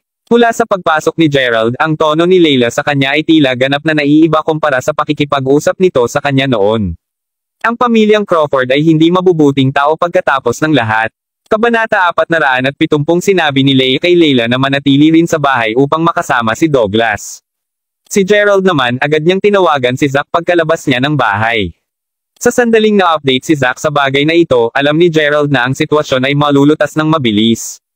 Si Zack nga pala nang agad na magtakda si Zack upang magsimulang gumawa ng naaangkop na pag-aayos, tumungo si Gerald sa supermarket upang kunin ang lahat ng mga item sa listahan ni Leia. Kapag nakuha na niya ang lahat, bumalik siya sa bahay ng pamilya Jung. Nang muli siyang tumapak sa bahay, subalit, isang malawakang pagbabago ang naganap.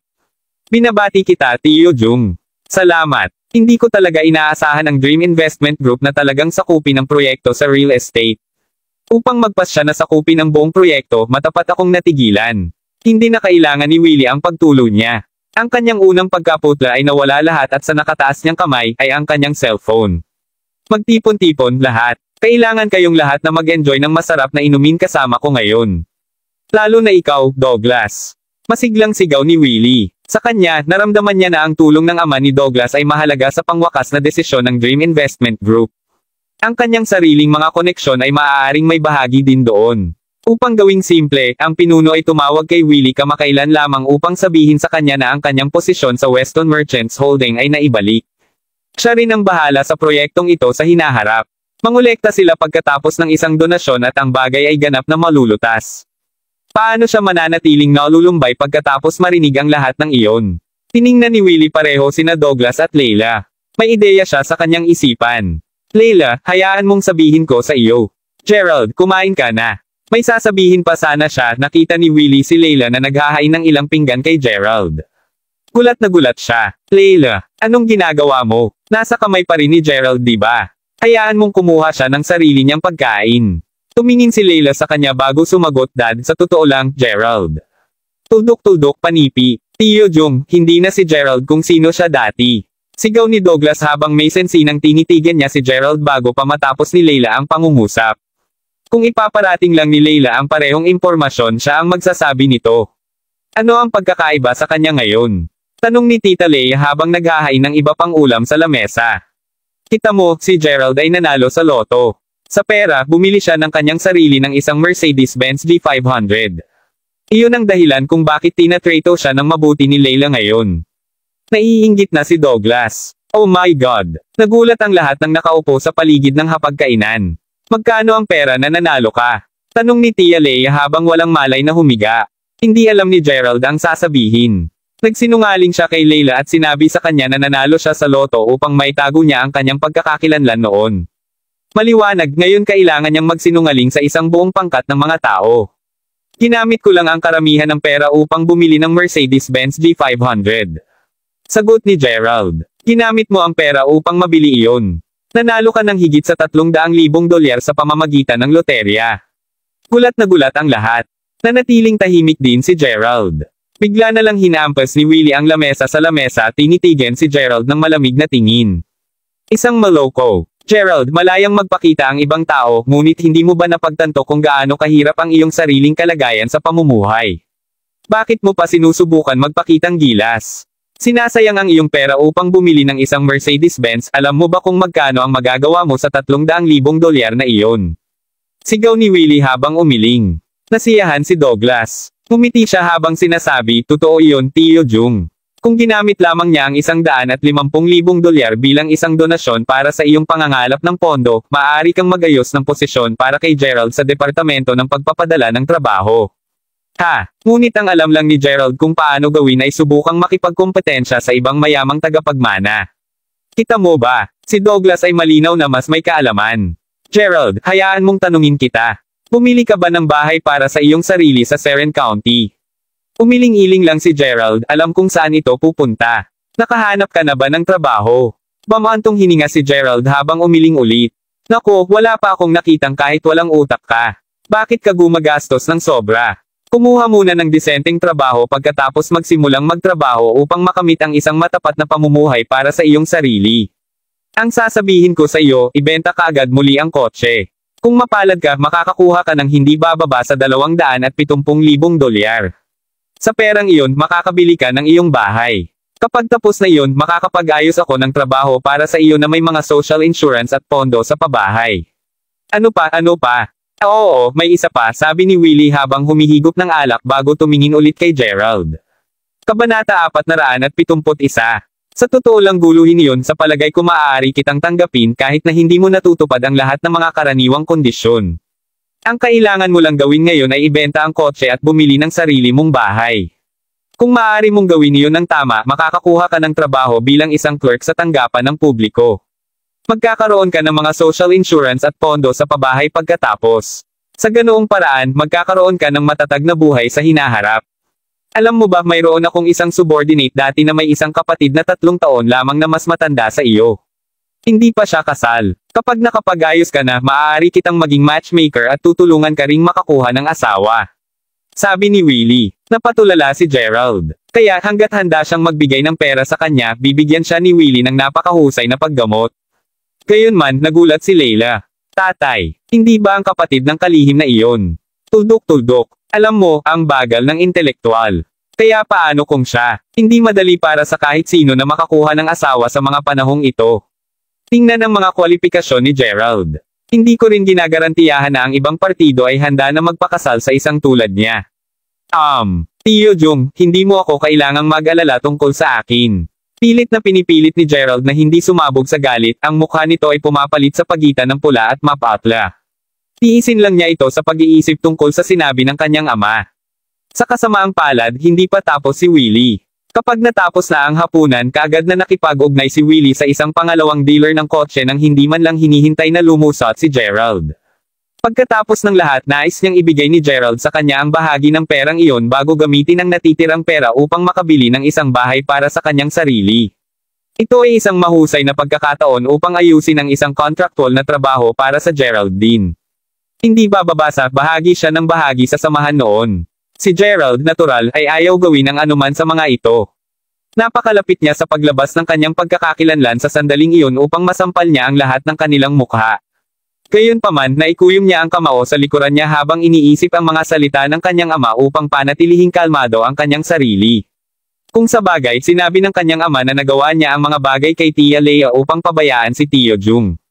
Dahil hindi niya alam kung ano ang nagawa sa kanya ng kanyang ama, nanatili siyang tahimik. Gusto lang niyang wakasan ng mabilis ang bagay na ito. Kapag tapos na iyon, ayaw na niya ng anumang bahagi sa kanila sa kanyang buhay. Hindi pa rin mahalaga sa kanya ang kotse kaya't sumang-ayon na si Gerald. O sige, hayaan mong samahan ka ni Douglas kapag ipinagbili mo ang kotse mo sa paglaon.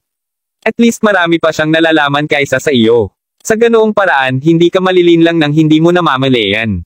Sabi ni Willie nang hindi na sinala kahit konti ang kanyang mga salita. Kung hindi pa naitaas ni Douglas ang ideya na gamitin si Gerald upang magbigay at mag-ipon ng pera para sa kanya, hindi na sana pinangarap ni Willie na mapunta sa trabaho si Gerald.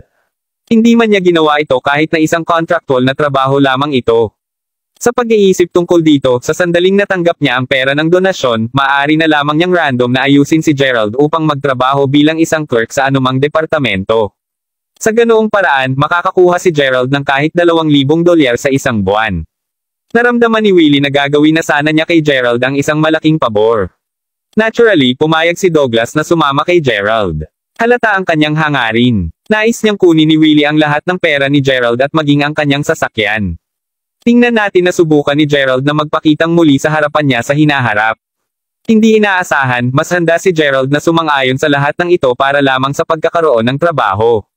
Haha, syempre, alam na ni Gerald kung ano ang tumatakbo sa isipan ni Douglas at Tio Jung. Ginagawa lamang niya ito upang gumuhit ng isang malinaw na linya ng pagkakaiba sa pagitan nila sa hinaharap. Sa ganoong paraan, magkakaroon siya ng magandang dahilan upang tanggihan ang alinman sa hiniling ng kanyang ama sa hinaharap kung hihilingin niya sa kanya na tulungan muli ang pamilyang ito. Si Leila at ang ilan sa kanyang mga malalapit na kaibigan ay sinundan sina Douglas at Gerald sa pangalawang kamay na tindahan ng kotse. Boss, narito kami upang magbenta ng kotse. Isang batang lalaki ang dumating na tumatakbo palabas ng shop nang marinig niya ang mga taong tumatawag sa kanya. Pagdating, oh wow, isang Mercedes-Benz G500. Nang makita ni Douglas ang boss ng lugar, mabilis siyang lumapit sa kanya. Siya ang magiging kausap niya sa transaksyong ito. Ang kanyang layunin ay makuha ang boss na ibababa ang presyo ng kotse hanggat maaari para kay Gerald. Nang lumingon si Douglas upang tingnan ang reaksyon ni Gerald dito, nagulat siya nang makita na si Gerald ay sa halip nakangiti. Zeno, narinig ang kanyang pangalan, tumangala ang amo at natigilan siya nang makita si Gerald. Pumiti siya ng malapad at tinapik ang hita niya ng 2 beses. Well, seek me. Gerald, ikaw ba talaga iyan? Naglakad si Zeno papunta kay Gerald na may pagtataka sa mukha. Ang boss doon talaga ang kapitbahay ni Gerald na pagkabata na itinuring din ni Gerald na matalik niyang kaibigan. Si Zeno ay 6 na buwan lamang na mas matanda kaysa kay Gerald at ang dalawa ay madalas na naglaro bilang mga bata. Si Zeno ay palaging naging mabait sa kanya. Bumalik noong sila ay mas bata, pareho silang nangunguna sa klase sa pang-akademya. Gayunpaman, dahil sa ilang kadahilanan, tumigil si Zeno sa pag-aaral bago niya matapos ang junior high school. Mula sa puntong iyon, natutunan niya kung paano ayusin ang mga kotse. Hindi inaasahan, makalipas ang ilang taon, magiging maayos na si Zeno. Siya pa nga ang may-ari ng isang second-hand car shop ngayon. Mula nang umalis si Gerald sa kanyang bayan upang mag-aral sa universidad sa ibang lungsod, matagal na siyang hindi nakakauwi. Bilang isang resulta, pareho silang bihirang makipag-ugnay sa bawat isa sa nagdaang 2 taon. Kabanata 472. Sa kabila nito, malapit pa rin silang magkaibigan sa pagkabata. Kahit na hindi pa sila nagkakilala sa isang dekada, ang parehong malabatang damdaming saya ng kanilang ibinahagi ay mananatili pa rin. Ikaw fucker, kailan ka bumalik? Bakit hindi mo ako tinawagan ha? Tanong ni Zeno habang nilalaro niya ang likod ni Gerald ng ilang beses. Aw, ngayon lang ako bumalik. Matagal na bago ako bumalik kaya't nananatili ako sa Seren County sa ngayon. Sagot ni Gerald habang ngumiti siya ng masaya. Zeno, customer yan. Maging profesional. Sigaw ng isang babae paglabas niya ng shop. Nagbihis siya ng moda at mukhang nasa kaedad niya si Gerald. Siyempre, alam ni Gerald kung sino din siya. Galing siya sa kanyang junior high school at noon nakikipagrelasyon siya kay Zeno. Ang kanyang pamilya ay nagmamay-ari ng isang supermarket sa bayan at sila ay mahusay na gawin. Tila kapwa nila pinananatili ang kanilang relasyon kahit na sa loob ng maraming taon. Hey, huwag mong sabihing nakalimutan mo ang tungkol kay Shena. Sabi ni Zeno habang nakangiti. Siya ang fiancé ko ngayon. Pareho kaming nag-asawa 3 buwan lamang ang nakakaraan. Oh, si Gerald yun. At dito ako nagtataka kung sino ito. Bilisan mo at batiin ang mga customer. Nang makita ni Shena si Gerald, simpleng tumingin ito sa kanya ng malamig bago tumalikod upang umalis. Hindi niya talaga hinamak o minamaliit siya, ngunit si Gerald ay nakakaramdam pa rin ng kaunting sama ng loob sa pagtingin niya sa kanya. Paimpal na ngumiti si Gerald nang marinig matapos itong marinig. Boss, tapos ka na ba? Kanina pa kami nakatayo dito. Pareho ba kayong tapos na mag-chat? Tanong ni Douglas habang tinatapik ang paa. Douglas ay pakiramdam bahagyang naiinis. Upang isipin na ang may-ari ng tindahan na ito ng pangalawang kamay na kotse ay talagang matalik na kaibigan ni Gerald. Walang paraan upang magawa niya si Gerald na maghirap ng pagkawala ngayon. Oh, sino ang nagbebenta? Ikaw na ba? Sabi ni Zeno habang nakangiti habang nakatingin kay Douglas. Ay, hindi ako ang hinahanap mo. Tinutulungan ko lang si Gerald na ibenta ang kanyang Mercedes-Benz G500. Kanina pa niya ito hinihimok kaya sasabihin kong $150,000 ang dapat gumawa ng lansehin. Sagot ni Douglas. Tiningnan niya kaagad si Gerald bago sinabi, Gerald, this is your body right. Hindi ka ba masamang pakiramdam sa pagbebenta ng iyong sasakyan sa kanya sa napakataas na presyo? Pagkatapos ng lahat mahusay na kung makakagawa ka ng kaunting kita. Hindi man lang niya hihintayin na mag-reply si Gerald. Si Zeno naman, natigilan. Gerald, ito ang iyong sasakyan. Ipapaliwanag ko sa iyo ang lahat balang araw. Sa ngayon, alamin mo lang na natutuwa ako na ikaw ang ipinagbibili ko ng kotse, sagot ni Gerald habang nakangiti. Pasimpleng tumango si Zeno bago dahan-daang lumakad sa kotse nang siyasatin ito. Pagkatapos ay binuksan niya ang hood ng kotse upang tingnan ito mula sa loob. Ang kotse na ito ay nagkakahalaga ng $300,000. Mukhang hindi mo ito hinimok ng higit sa 1 buwan. Gerald, sa totoo lang, bakit mo pa ibinibenta ang kotseng ito? Ano pa pinaplano mong ibenta ito sa $50,000 lamang? At sino pa ang batang ito? Tanong ni Zeno habang nakatingin kay Douglas. Alam niyang walang kabuluhan si Douglas sa sandaling binanggit niya ang pagbebenta ng kotse sa halagang $150,000 lamang. Nagmamadali siyang ibenta ang kotse dahil gusto niyang makakuha ng sarili, bahay, asawa, at trabaho din. Sa halagang iyon, magagawa namin ni Uncle Jung ang lahat ng kinakailangang kaayusan para sa kanya. Magkakaroon siya ng isang matatag na trabaho na hindi niya mawawala sa kanyang buhay. Haha, sagot ni Douglas na ulap. Oh, sinasabi ba niya ang totoo? Ang Tito Jung na ito ay talagang nakakakuha ng isang matatag na trabaho para sa iyo pati na rin isang asawa. Napatingin si Zeno kay Gerald na may kasiya siyang ekspresyon sa mukha. Kung nakuha ni Gerald ang lahat ng iyon mula lamang sa pagbebenta ng kotse, kung gayon sulit na sulit ang transaksyong ito. Hindi niya maiwasang makaramdam ng kasiyahan para kay Gerald, ang kanyang mahal na kaibigan. Nakasagot lamang si Gerald na may isang mapang-aswang ngiti sa labi. Hindi lamang niya nasabi sa kanya na ginagawa lang niya ang lahat ng ito upang matulungan ang kanyang ama na gantihan ng isang pabor. Gusto kong bilhin ito sa iyo ngayon, ngunit wala akong gaanong pera sa kamay. Gayon din, naninigarilyo ka ba? Guguluhin kita upang maalagaan ang mga gawain ng aking kapatid. Sabi ni Zeno habang naglabas ng sigarilyo at ipinasa ito papunta sa direksyon ni Douglas. Gayunpaman, hindi kinuha ni Douglas ang sigarilyo. Sa halip ay inilabas niya ang kanyang sarili at sinindihan ito. Oh, kaya wala kang pera upang bumili sa amin ng kotse. Bakit ka pa mag-abala sa pagbubukas ng isang pangalawang kamay na tindahan ng kotse noon? Kalimutan kung gayon, tingnan lamang natin ang pangalawang kamay na tindahan ng kotse sa tapat lamang ng kalye. Maaari mo itong makita para sa iyong sarili, di ba, Gerald? Ang iyong kaibigan ay walang pera upang bumili ng kotseng ito. Sabi ni Douglas na may ngisi habang nakatingin sa kapwa Zeno at Gerald. Hindi mo kailangang bigyan ako ng $150,000. Alam mo kung ano, ibibigay ko lang sa iyo ang kotse. Hindi ko na kailangan pang magmaneho ng kotseng ito. Mahinahon na sabi ni Gerald na may mahinang ngiti sa labi. Fuck, Gerald, baliw ka ba? Si Leila, ng lahat ng tao, ang sumigaw sa panukala ni Gerald. Nakatulala ang ekspresyon nito sa mukha habang nakatingin kay Gerald. Kabanata 473. Ang kotse ang kanyang pinakadakilang pag-aari at ibibigay niya ito sa kanyang kaibigan ng libre. Gerald, hindi ito ang oras upang magpakitang gilas. Napaisip si Leila, walang tigil sa isip niya. Bagaman nagsimula ng baguhin ni Leila ang kanyang opinyon tungkol kay Gerald, hindi niya maiwasang makaramdam ng galit sa mga sinabi nito. Bago ang paglipas ng mga pangyayaring ito, lihim na itinuring ni Leila na si Gerald ay kanyang kasintahan. Ngayon, ayaw na niyang isipin ito. Mula sa pananaw ng isang tagalabas, ito ay halos tulad ng itinuturing na kanya ang kotse sa una. Hindi ko matanggap yan. Ito ay isang bagong kotse, kapatid. Hindi ko basta-basta may aalis sa iyo ng libre. Kumusta naman ito? Mayroon akong $100,000 sa kamay ngayon. Bibili ako ng kotse sa rate ng merkado ng $270,000. Bayaran kita ng natitirang pera kapag naibenta ko na ang kotseng ito. Deal. Kung ganun, mabibili mo lang ito sa akin ng $100,000 kung gayon.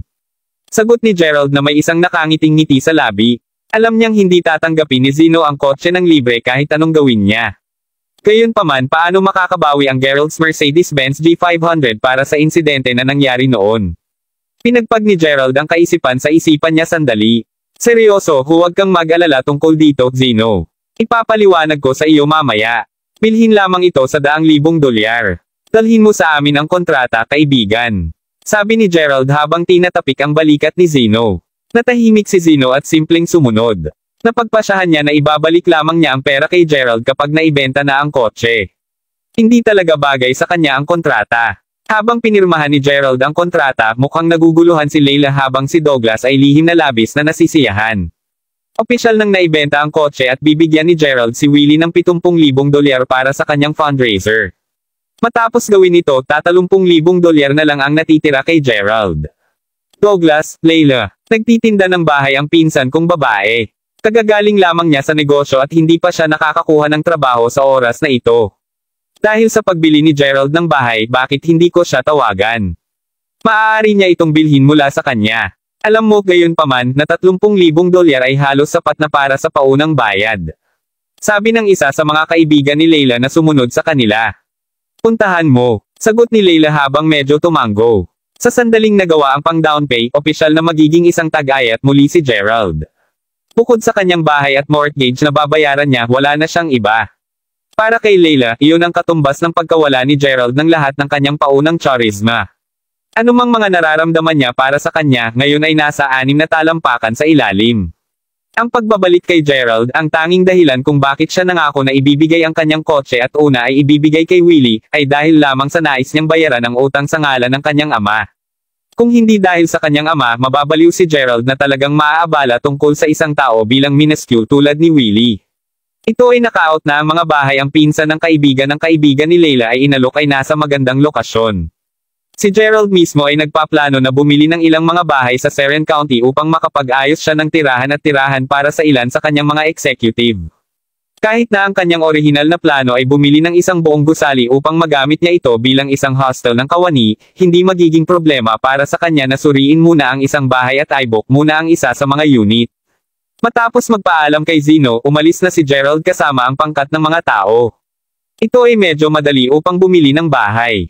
Ang dapat lamang gawin ni Gerald ay pumili mula sa isang pagpipilian ng mga bahay, magbayad ng paunang bayad, at mag-sign ng isang kontrata. Kapag tapos na iyon, kailangan lang niyang maghintay para aprobahan ng bangko ang kanyang utang. Oh, pinsan at gwapong Douglas. Maraming salamat sa iyong suporta. Dahil huli na, mangyaring manatili. Pretuhin ko kayong 4 sa hapunan. Ginagamot kayo ng lahat ng pinsan mo ngayon. Sabi ng pinsan ng dalaga, masaya na nabenta. Tungkol kay Gerald, simpleng nakatayo siya sa gilid habang hawak niya ang akdang pambili ng bahay at kontrata. Siya ang nagbabayad para sa bahay ngunit ang sales girl ay simpleng iniwan siya sa bilang. Siyempre gagawin niya. Sa sandaling makita niya si Gerald, agad niyang masasabi na siya ay isang taong ignorante lamang na hindi pa nakikita ang marami sa mundo. Ni hindi man lang siya nag-abala payulugan siya. Kapag tapos na ang transaksyon, mayroon siyang mas kaunting dahilan upang nais na maging malapit sa kanya. Walang paraan na magagawa natin iyon. Hindi mahalaga kung ano ang sasabihin mo, hindi kita mapapayagan na gamutin kami sa hapunan ngayong gabi. Sa halip dahil bumili si Gerald ng bahay ngayon, dapat siya ang gumagamot sa amin. Sabi ni Douglas habang tumatawa ng masaya. Oo, kami ay tumatakbo sa paligid mo mula alas 7 ng gabi. Halos 11 na ngayon. Ano pa tinulungan ka naming mag-secure ng isang bahay para sa iyong sarili. Alam mo kung hindi ka pamilyar, hindi mo rin mabibili ang bahay na ito sa presyong ito. Dapat kang magpasalamat. Panipi. Kabanata 474. Ang sagot ay nagmula sa isa sa mga kaibigan ni Leila. O sige, mga babae. Sabihin ko sa iyo, babayaran ko ang anumang kinakain natin ngayong gabi. Maaari kaming gumastos ng hanggang sa $1,500 ngayong gabi. Nakangiting sabi ni Douglas. Ngunit Douglas, bakit ikaw ang nagbabayad? Malinaw na si Gerald ang dapat na magpagamot sa amin. Sa gayon maaaring hindi mo alam ito, ngunit utang ko kay Gerald ang eksaktong halaga ng pera. Kung babayaran ko ang halagang iyon para sa hapunan, ang IOU ay ganap na mababayaran. Iniisip ni Douglas sa sarili noon na hindi dapat isaalang-alang ni Gerald na muling makuha ang kanyang $1,500 mula sa kanya. Mas gugustuhin niyang gamitin ang pera upang aliwin ang lahat kaysa ibalik ang pera sa kanya.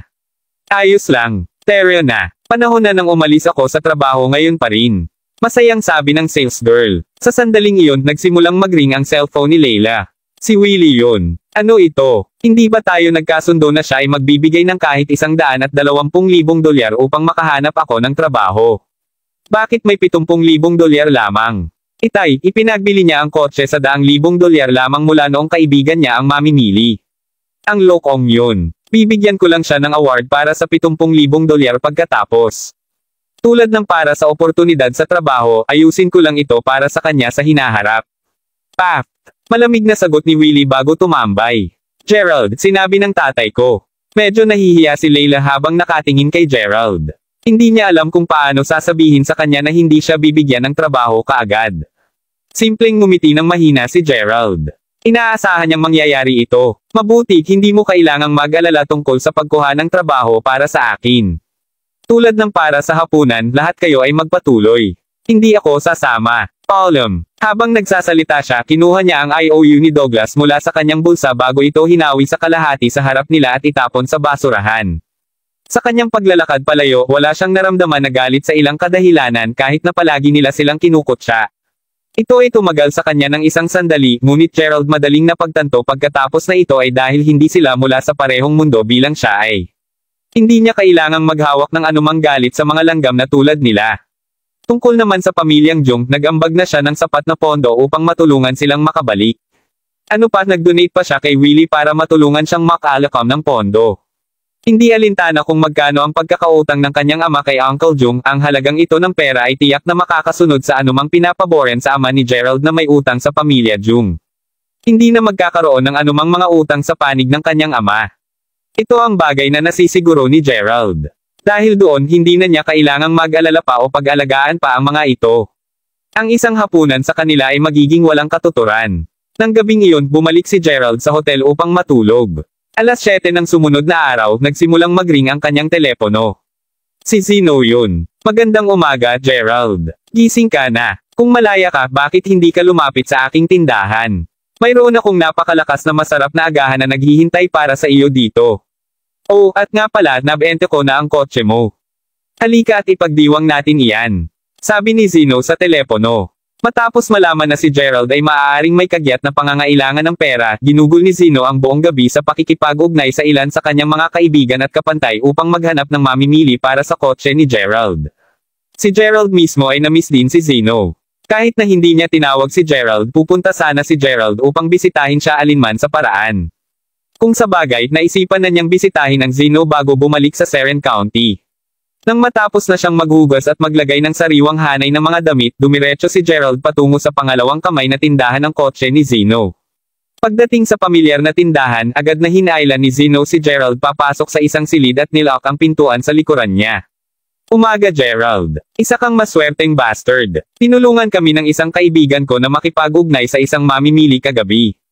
Haha, nagawa kong ibenta ang iyong sasakyan para sa eksaktong $280,000. At bago ka magsabi ng anupaman, kumukuha ka ng $107,000 sa iyo, gusto mo o hindi. Kikita pa rin ako ng kita na $10,000, salamat sa iyo. Matapos ang kanyang pangungusap, inabot niya ang isang tseke kay Gerald. Naturally, ayaw tanggapin ito ni Gerald. Kung sa bagay, hindi man sigurado si Gerald kung kumita ba talaga si Zeno ng anumang pera mula sa transaksyon. Habang patuloy silang itulak ang tseke pabalik-balik, biglang galit na katok ay biglang nagsimulang tumama sa nakalock na pinto. Zeno, buksan mo ngayon ang pinto. Nakita mo na ba ang aking $15,000 na libro sa pagtitipid? Ang boses ay nagmamayari kay Shena na katakbo lamang mula sa kusina. Kabanata 475, ano ang $15,000 na libro sa pagtitipid sa bangko?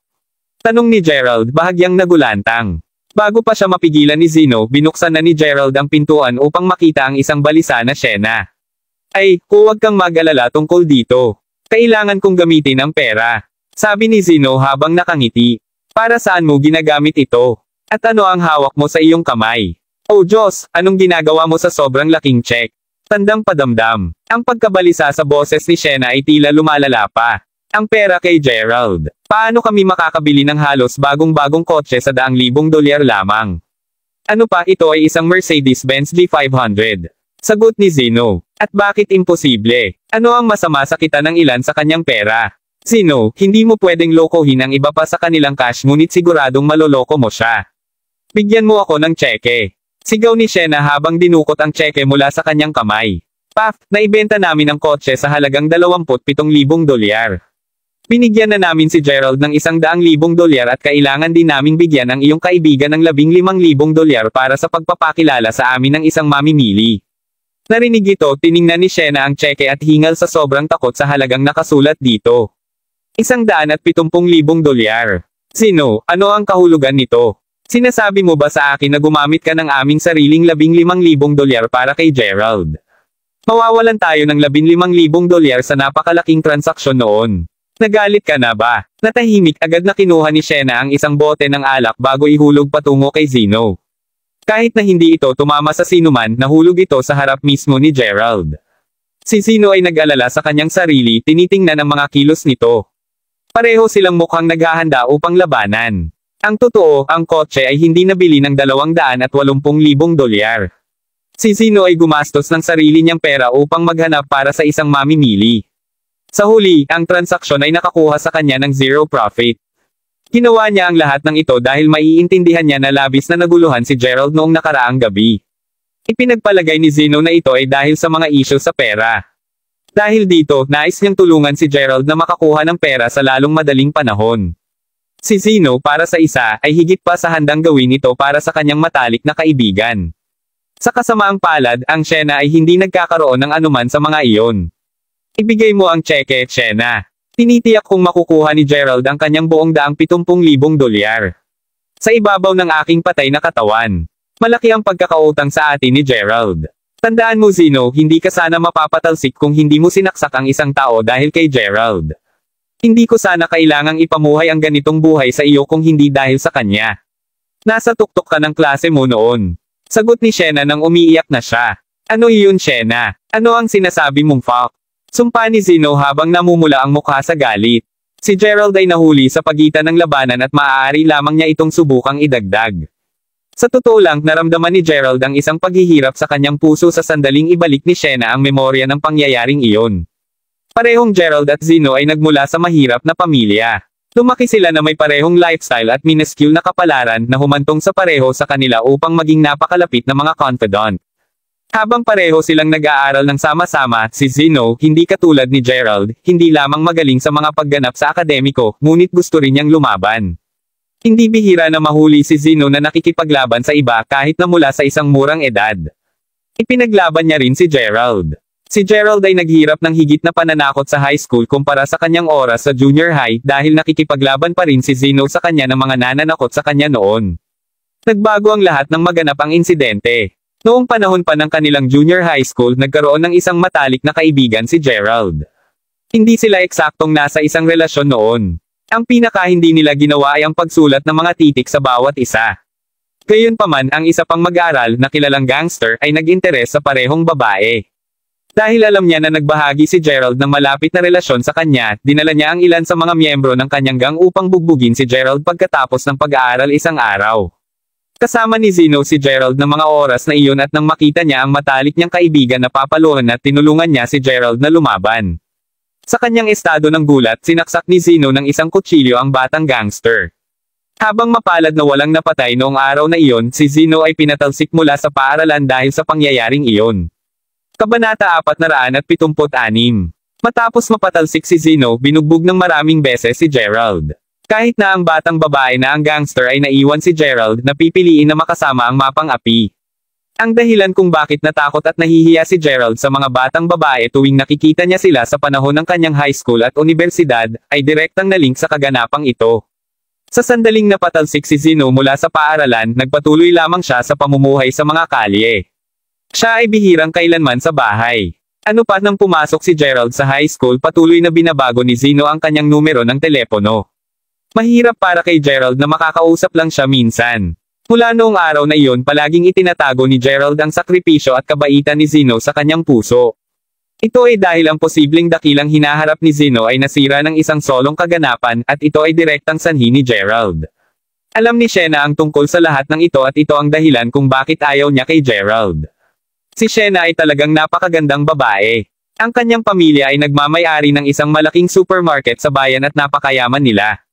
Gayunpaman, hindi niya kailanman hinamak o minamaliit si Zeno. Pagkatapos ng lahat, nakikipag-date siya kay Zeno mula sa unang taon ng junior high school hanggang sa puntong ito. Sa makatuwid, palaging nagkaroon ng talagang magandang impression kay Shena si Gerald. Sa makatuwid, anuman ang sinabi ni Shena o kung gaano kalubha ang pagtrato niya sa kanya, hindi lang maramdamang galit si Gerald sa kanya. Kung sa bagay, mukhang maayos naman ang ginagawa sa kanya ni Zeno. Pinasadya nito ang pakiramdam ni Gerald at wala siyang hahawak laban sa kasintahan ng kanyang matalik na kaibigan. Ito ay tumagal ng ilang oras at paghimok, ngunit sa wakas ay pinigilan niyang pigilan ang laban mula sa pagiging masyadong ligaw. Kapag ang lahat ay huminahon ng kaunti, si Shena ay nagtungo sa kusina upang tapusin ang paghahanda ng agahan na kalahati pa lamang natapos bago siya maubusan. Habang kumakain sila, nagkwentuhan sina Zeno at Gerald tungkol sa iba markang paiwati ibang mga nangyari sa nakaraan. Ginamit din ni Gerald ang pagkakataong ito upang sabihin kay Zeno na nanalo talaga siya ng Mercedes-Benz G500 sa isang kaganapan. Nag-aalangin pa rin si Gerald tungkol sa kung dapat niyang sabihin kay Zeno ang tungkol sa kanyang totoong pagkatao. Pangunahin ito sapagkat natatakot si Gerald na kung sinabi niya kay Zeno ang totoo sa labas ng asol, kung gayon ang taos-pusong pagkakapatiran na ibinahagi nila ay mawala ng ganoon. Naturally, dahil si Gerald ay nakabalik na sa Seren County, tiyak na lalabas siya upang tulungan si Zeno hanggat kaya niya. Sige, paano kung gagawin natin ito sa halip? Hindi talaga ako komportable sa pagkuha ng napakaraming pera sa iyo, Gerald. Mayroon na akong matatag na buhay at may fiancé pa ako ngayon. Ikaw, gayunpaman, ay hindi pa nakakapag-ayos. Maaari kang makahanap ng kasintahan sa lungsod at baka gusto niyang magpakasal at manirahan sa hinaharap. Isipin ito bilang isang pamumuhunan mula sa akin para sa iyong hinaharap na kaligayahan. Babawi lang ako ng isang maliit na halaga ng pera at ikaw na ang bahala. Paano yun? Mapilit pa rin si Zeno na bigyan si Gerald ng pera. Gayunpaman, patuloy na tumanggi si Gerald. Sinabi pa niya na aalis siya kaagad kung patuloy na igigiit ni Zeno na ibigay sa kanya ang pera. Narinig iyon, napakamot sa likod ni Zeno bago tuluyang sumuko. Hoy Zeno, hindi ba mas mabuti ang ganitong paraan? Sa perang iyon, mapapalawak mo ang iyong negosyo. Sa ganoong paraan, kayang bayaran ka ni Gerald sa lahat ng nagawa mo para sa kanya. Kapansin-pansin na mas masaya si Shena sa sandaling nakita niyang sumuko si Zeno. Gayunpaman, masasabi rin niya na si Zeno ay medyo naguluhan. Siya nga pala, si Zeno, isang matandang kasamahan ko ay tumawag noong isang araw. Sinabi niya na ang isa sa kanyang matalik na kaibigan ay nagmamadali na magpakasal at siya ay nasa edad na katulad namin. Sinabi niya sa akin na ipakilala ang isang mabuting tao sa kanyang kaibigan ngunit wala akong naisip sa araw na iyon. Bakit hindi namin subukang ipakilala sa kanya si Gerald? Maaari silang magpunta sa isang blind date at kung maayos ang lahat, maaaring makilala ni Gerald ang kanyang magiging asawa tulad nito. Talagang tutulungan mo si Gerald na mahanap ang kapareha niya sa buhay noon. Sinampal ni Zeno ang hita niya bago tumawa ng malakas. Naririnig mo yan, Gerald. Panahon na para sa isang blind date, kapatid. Dahil nais niyang magpakasal ng mabilis sa anumang swerte, kayong dalawa ay maaaring ikasal sa taong ito. Sigurado akong hindi siya magiging katulad ng mga batang babae na nakilala mo sa lungsod. Iyon ay may labis na mataas na pamantayan at kanilang mga pamilya. Marahil kahit na mas mataas na pamantayan kaysa sa mga batang babae mismo. Masyado lang silang hindi makatutuhanang. Sabi ni Zeno habang umiling. Umiling si Gerald na nagpapahiwatig na hindi na kailangan ang blind date. Bakit hindi? Walang mawawala sa iyo kung hindi pa ito gagana. Naturally, hindi kita hinihiling na magpakasal ka agad. Kung pareho kayong magkakasundo at akma para sa bawat isa, mabuti para sa iyo. Kung hindi ka, walang mali dyan. At least, pareho kayong maaaring maging regular na kaibigan noon. Talagang isinasaalang-alang ni Zeno ang lahat para kay Gerald. Tiyak na dahil doon ay hindi maganda ang pakiramdam ni Gerald na tinatanggihan ang mabuting kalooban ng kanyang matalik na kaibigan. Ano pa, hindi lamang masabi ni Gerald kay Zeno na hindi na niya kailangang mag-alala tungkol sa kanya dahil lamang sa siya ay talagang mayaman na tagapagmana. Ang kanilang mabuting relasyon ay maaaring mapunta sa shambles doon at pagkatapos. Wala nang ibang pagpipilian ang nakikita, simpleng ngumiti si Gerald sa pagbitiw sa tungkulin. Sige, bibigyan ko na. Napagpasyahan niyang kahit papaano makilala ang dalaga at tulad ng sinabi ni Zeno, hindi pa rin ito malaking bagay. Sa pinakamaliit, tulad ng sinabi ni Zeno, pareho silang maaaring magtapos sa pagiging regular na magkaibigan. Hahaha, naayos naman nun. Sisimulan ko na agad ang pagsasaayos. Ang batang babae na iyon ay nakatira rin sa Seren County. Tingnan natin kung maaari naming ihanda ang pareho kayong maghanda sa pananghalian ngayon. Masayang sabi ni Shena. Matapos ang kanilang agahan, sinabi ni Shena kay Gerald na bumalik at magpalit ng isang bagay na mas masarap upang maghanda para sa kanyang blind date. Hindi masyadong nagtagal matapos umalis si Gerald sa tindahan ni Zeno, nakatanggap siya ng tawag mula kay Zack. Kabanata 477. Ito ay tungkol sa pendant ng Jade. Nagawang makipag-ugnay ni Zack sa isang luma, bihasang eksperto sa isang Jade anti-gang kalye sa Seren County. Siya ay tila napakasikat sa lokal na lugar. Ano pa, nasabihan din siya na ang matandang Panginoon ay minana ang kanyang pagkagaling mula sa kanyang mga ninuno. Ito ay perpekto dahil kailangan ni Gerald ng isang bihasang taong katulad nito upang makatulong na makilala at ma-appraise ang naturang isang sinaunang Jade. Napagpasyahan ni Gerald na hahayaan niya ang matandang Panginoon na makapunta sa pagtukoy at pagtasa muna sa pendant ng Jade. Kung hindi niya magawa, hahanap lang si Gerald ng ibang mga master ng Jade mula sa buong bansa noon. Kung sa bagay, kung kahit ang Dean ay walang alam tungkol sa pagkatao ni Zara McHammer, paano pa malalaman ni Gerald ang tungkol sa kanya? Ang tanging pahiwatig niya lamang sa Jade pendant na ito, at naintindihan iyon ni Gerald. Orihinal, nais ni Zack na samahan si Gerald upang makilala ang Panginoon. Gayunpaman, sinabi sa kanya ng ama ni Gerald na mas kaunti ang nakakaalam tungkol sa Zara McHammer, mas mabuti. Bilang karagdagan, si Zack ay naging abala rin ngayon kaya tinanggihan ni Gerald ang kanyang alok. Kung sa bagay, nagkataon ding nalaman ni Gerald ang kalyeng iyon. Ang anti-gang kalye ay hindi masyadong malaki at may ilang mga tindahan lamang na nagbebenta ng anti-gang porselana doon. Si Zack, ang pagiging profesional niya, ay inayos ang pagpupulong ni Gerald sa matandang Panginoon. Dahil doon, ang masisilbing matandang lalaki na may mahabang balbas na puti ay naroroon na naghihintay kay Gerald sa oras na makarating si Gerald sa kanyang tindahan. Ginoo Crawford, akala ko. Ang pangalan ko ay Matthew Zix. Sabi ng matanda habang nakangiti kay Gerald. Kumusta, G? Zeke, isang kasiyahan na makilala ka. Dumiretso tayo sa negosyo, hindi ba? Kita nyo, nais kong makipagkita sa iyo ngayon dahil kailangan kita upang matulungan akong makilala at masuri ang isang pendant ng Jade. Nais kong malaman kung gaano talaga ito katanda at kung maaari kung saan nagmula rin ito. Talaga, mas maraming mga detalye ang maibibigay mo sa akin, mas mabuti, sabi ni Gerald habang maingat na ipinakita ang pendant sa Jade sa matandang Panginoon. Nang makita ni Matthew ang pendant ng Jade, nagulat siya ng bahagya. Maingat na dinampot ang pendant, dinilat niya ang kanyang mga mata nang mailapit niya ito sa mukha niya. Para siyang bihasang eksperto tulad ng sinabi ni Zack. Dapat akong salamat, G. Crawford, sa pagpapahintulot sa akin na makita ang isang pambihirang Jade gamit ang aking sariling mga mata. Sa katunayan, ito ay isa sa mga pinakabihirang uri ng Jade. Ito ay pinakamataas na kalidad. G. Crawford, kung hindi mo ako isiping magtanong paano mo nakamit ang iyong mga kamay sa Jade na ito. Tanong ni Matthew habang nakatingin kay Gerald na may sobrang interes. Hindi mahulaan ni Matthew para sa buhay niya kung bakit magkakaroon ng isang mamahaling piraso ng Jade sa kanya si Gerald. Mas maaga nang si Gerald ay pinangalanan ng pangalan ni Matthew, ipinalagay niya na inayos ni Zack ang buong pagpupulong para sa kanya. Gayunpaman, tila naiwanan ni Zack ang totoong pagkatao ni Gerald at nagpapasalamat si Gerald para doon. Sumagot si Gerald kung paano ko nakuha na hindi ito mahalaga at G6. Nagawa mo bang makilala ang mga pinagmulan ng pendant na ito sa Jade? Ah, nakikita ko. Patawarin mo ako sa pagiging nosy ko. Gayon din, medyo mahirap para sa akin na kilalanin agad ang mga pinagmulan ng pendant na Jade. Gayunpaman, naalala ko ang pagbabasa tungkol sa isang Jade na may ganoong mahusay na pagkakayari sa isa sa mga notebook na naiwan ng aking mga ninuno. Maginhawa bang iwanan mo ang pendant na ito sa Jade upang maayos kung masuri ito? Kapag nakuha ko na ang impormasyong kailangan mo, ipapaalam ko kaagad sa iyo, sabi ni Matthew. Narinig iyon, inisip ito saglit ni Gerald. Dahil inayos ni Zack na makilala ni Gerald ang master, dapat ay may sapat na kakayahan ang master sa paningin ni Zack. Mabuti na lang, G6. Inaasahan kong makarinig sa iyo sa lalong madaling panahon. Sabi ni Gerald habang tumatango. Medyo nagchat pa silang dalawa bago lumabas si Gerald sa shop. Ano ang gagawin niya ngayon? Medyo maaga pa para sa kanya na magtungo para sa kanyang blind date. Pagkatapos ng ilang pag-iisip, nagpasya siyang mag-withdraw ng pera mula sa bangko dahil malapit din ang bagong bahay na binili niya. Nagkataon na dinadala ni Gerald ang kontrata sa kasunduan sa pagbili ng bahay sa kanyang bag upang maaari niyang malinis kaagad ang bayad.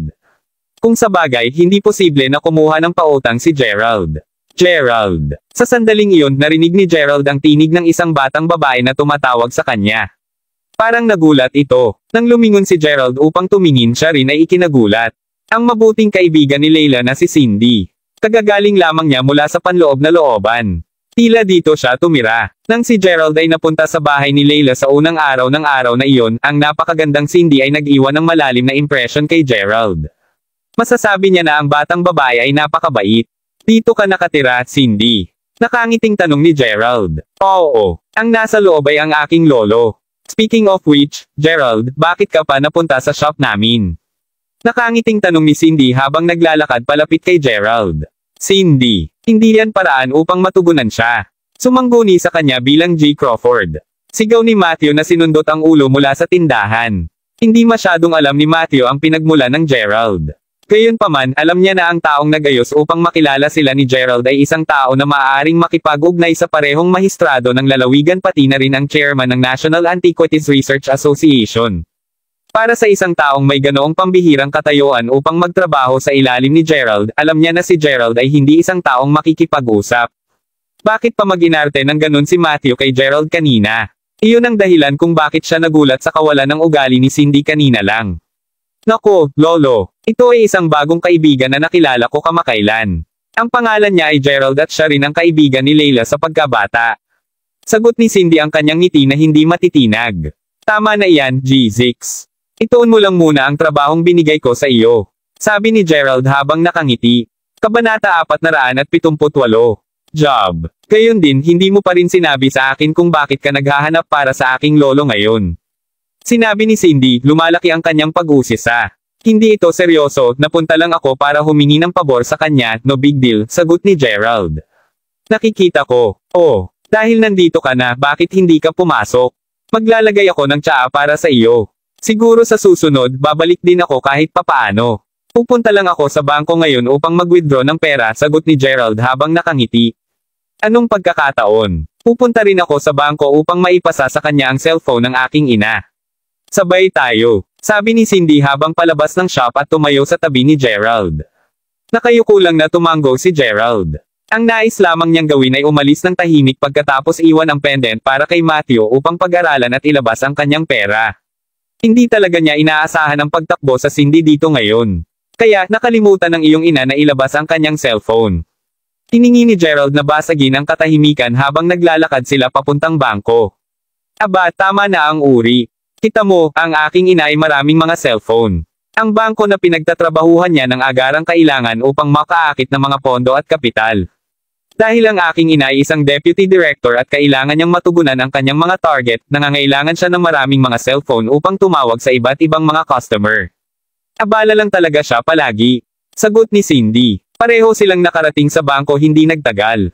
Ma, dinala ko rito ang iyong cellphone. Tinawag si Cindy sa isang babaeng nasa edad na tila may hinihintay. Narinig ang boses ni Cindy, nilainggan niya si Gerald at ang kanyang anak. Salamat Cindy, at sino ito? Tanong ng ina ni Cindy. Kaibigan lang. Ang pangalan niya ay Gerald. Sa palagay ko nabanggit ko na siya sa iyo noong huli. Siya ang nag-aanyaya sa akin na magkaroon ng lutuing pransya sa kanlurang restaurant. Hehe, nagkataon lamang na nagkita kami habang pareho kaming papunta sa bangko. Narito siya upang mag-withdraw ng kaunting pera. Nakangiting sagot ni Cindy. Oh, kaya ito ang binata. Hindi masama, medyo maganda rin ang hitsura. Pareho kayong lumabas na magkakasama upang maglaro. Tanong ng kanyang ina. Hindi kailangang maging isang rocket scientist si Gerald upang sabihin na ang ina ni Cindy ay dapat na isaalang-alang na siya ay kasintahan ni Cindy sa sandaling iyon. Ay, hindi naman. Kapag nag-withdraw na ako ng pera upang magbayad para sa aking bahay ay papunta na ako. Oh, bumili ka na ng bahay. Masayang sabi ng ina ni Cindy. Habang sinabi niya iyon, naalala niya noong sinabi sa kanya ng kanyang anak na babae ang lahat ng nangyari sa gabing iyon. Ang lutuing Pranses ay tila napakamahal at ito ang katibayan na ang binatang ito ay hindi bababa sa may kakayahang pampinansyal. Pumili pa nga siya ng bahay para sa kanya. Sino ang bumili ng bahay, Deputy Director Lacey? Sinabi ng isang mapang-uyam na boses mula sa asol. Sa sandaling iyon, isa pang nasa katanghaliang babae ang lumakad sa trio. Hindi mapigilan ni Gerald na mabigla nang makita niya kung sino ang nagsalita. Ang ina ni Layla na si Leia. Si Leia ay nagtatrabaho din sa bangko at siya ay isang pinuno at deputy director din. Pareho sila ng ina ni Cindy. Anong ginagawa mo dito, Gerald? Tiyak na hindi niya inaasahan na makikita siya roon. Pumunta ako upang mag-withdraw ng pera. Sinabi ni Gerald na hindi man lang nag-abala na tugunan siya bilang Leia na. Oh, nakikita ko kung paano ito. Hindi man mapakali na batiin ako ngayon sa aking pangalan. Bakit ka pa mag-abalang subukang magpakitang gilas kung wala ka ng pera ngayon? Gayon din, maaaring nagsimula ka ng magtrabaho sa isang labor dispatch unit hanggang sa buwan na ito kung nagbayad ka lang alinsunod sa napagkasundoan. Alam mo, maraming iba pa na nagbigay ng higit pa kaysa sa mayroon ka. Dahil sa $7,000 lamang ang naibigay mo sa iyong tiyo Jong, maghihintay ka pa ng medyo matagal bago makuha ang iyong trabaho. Kinukuha ni Leia ang bawat pagkakataong magagawa niya upang mapalawak ang agwat sa pagitan ng katayuan nila ni Gerald. Deputy Director Tolbert, ano ang pinagsasabi mo? Walang kabuluhan. Tanong ng ina ni Cindy, nagulat. Oh, hindi mo alam. Kaya't kung bakit kausap mo siya. Hulaan ko hindi rin alam ng mahirap na Cindy ang tungkol dito. Kaya kita mo, Gerald narito ngayon. At sa pamamagitan nito, kinuha ni Leia ang pagkakataong ibahagi kung paano naging mahirap ang pamilya ni Gerald. Sinabi pa niya sa kanila ang tungkol sa kotse na ipinagbili niya upang mabili ang kanyang bagong bahay. Naturally, patuloy din niyang binibigyang diin kung magkano ang isang taga-tapas na si Gerald ngayon. Fuck, halos itulak ko ang sarili kong anak na babae sa longga ng leon. Napaisip ang ina ni Cindy sa sarili habang kinikilig. Sa sandaling iyon, maririnig ang tunog ng pag-screen ng mga gulong habang ang isang kotse ay huminto sa labas mismo ng bangko. Nang lumingon ang 4 na tao upang tumingin, nakikita nila ang maraming mga lalaking nakasot na tumatakbo sa bangko. Ma, narito ang iyong cellphone. Halika, kunin mo. Si Layla, Douglas, at ang 2 batang babae mula noong araw ay pumasok sa bangko kasama si Layla na tumatawag. Tila ang pangkat ay patungo upang maglaro muli. Sa pamamagitan ng ilang ligaw na pagkakataon, narito sila upang ipasa rin sa kanya ang telepono ni Leia. Gerald, anong ginagawa mo dito? Tanong ni Layla kaagad nang makita siya. Kabanata 479. Paft, kailangan mo bang tanungin? Marahil ay narito siya upang kunin ang kaunting natitirang pera sa bulsa sa kanyang account sa bangko. Hahaha, marahil kayong lahat ay hindi napansin, ngunit wala man lang siyang pera sa kanyang wallet kahapon. Sabi ni Douglas habang tumatawa. Wala nang ibang sinabi si Layla. Noong mayaman pa siya, hindi niya maikakaila na mayroon siyang nararamdaman sa kanya. Gayunpaman, ngayon wala siyang naramdaman para sa kanya matapos masaksihan ang lahat ng kanyang ginawa kahapon.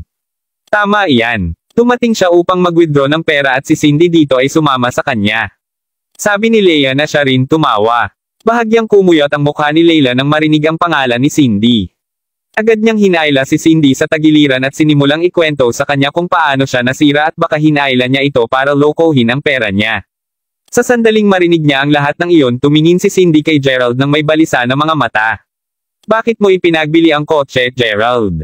Gayon din, bakit mo ipinagbili ito sa isang mababang presyo? Taos puso siyang nag-aalala tungkol kay Gerald. Sasabihin ko sa iyo ang tungkol dito kung may pagkakataon na dumating sa hinaharap. Sa ngayon, lalabas lang ako ng pag-withdraw ng pera. May appointment ako sa tanghali. Sagot ni Gerald habang nakangiti kay Cindy. Hindi man lang siya nag-abalang tumingin sa iba pa habang naglalakad papunta sa counter. Si Douglas mismo ang naglapit sa mga batang babae sa counter upang mapagmasdan si Gerald. Gusto niyang makita nila si Gerald na nagpapakatanga sa harap ng iba. Gaano karaming pera ang nais mong bawiin, Ginoo? Tanong ng clerk. $70,000 mangyaring, sagot ni Gerald nang hindi pinapalo ang isang takip mata. 70 ano? Gulat na sabi ni Douglas. Napaatras din si Layla. Ganon din ang nangyari kay Leia at ina ni Cindy na papunta na ulit sa kanilang tanggapan. Natigilan sila at napalingon sa gulat. Sandali lang, Ginoo. Matapos ipasok ni Gerald ang kanyang password at mapatunayan ang transaksyon gamit ang kanyang lagda, nabuhay ang machine sa pagbibilang ng pera. Agad na nawala ang ngiting-ngiti ni Douglas. Ikaw, may pera ka pa ba?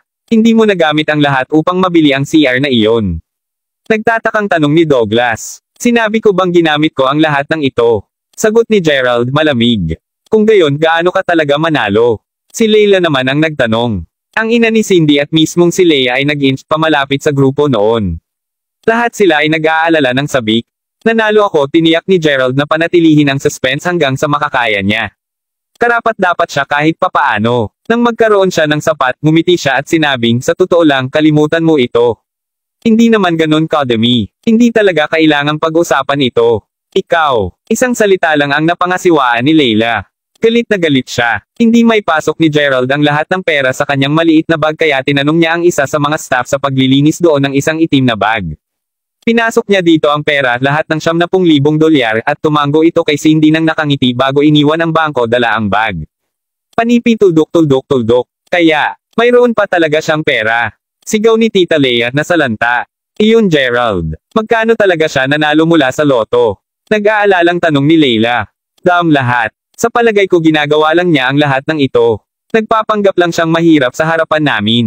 Douglas ay lampas sa inis sa puntong iyon. Kung tutuusin, nakatanggap lamang siya ng isang malaking sampal mula kay Gerald. Ang lahat ng kanyang mga hangarin na magsaya ay nasa ngayon na. Tungkol naman kay Gerald, dumating siya sa sales office at ang sales girl mula noon ay tiyak na naramdaman ang parehong sampal sa isip na natanggap ni Douglas ng ganap na bayaran ni Gerald ang bahay sa malamig at matigas na salapi. $105,000 na halaga ng cash ng sabay-sabay.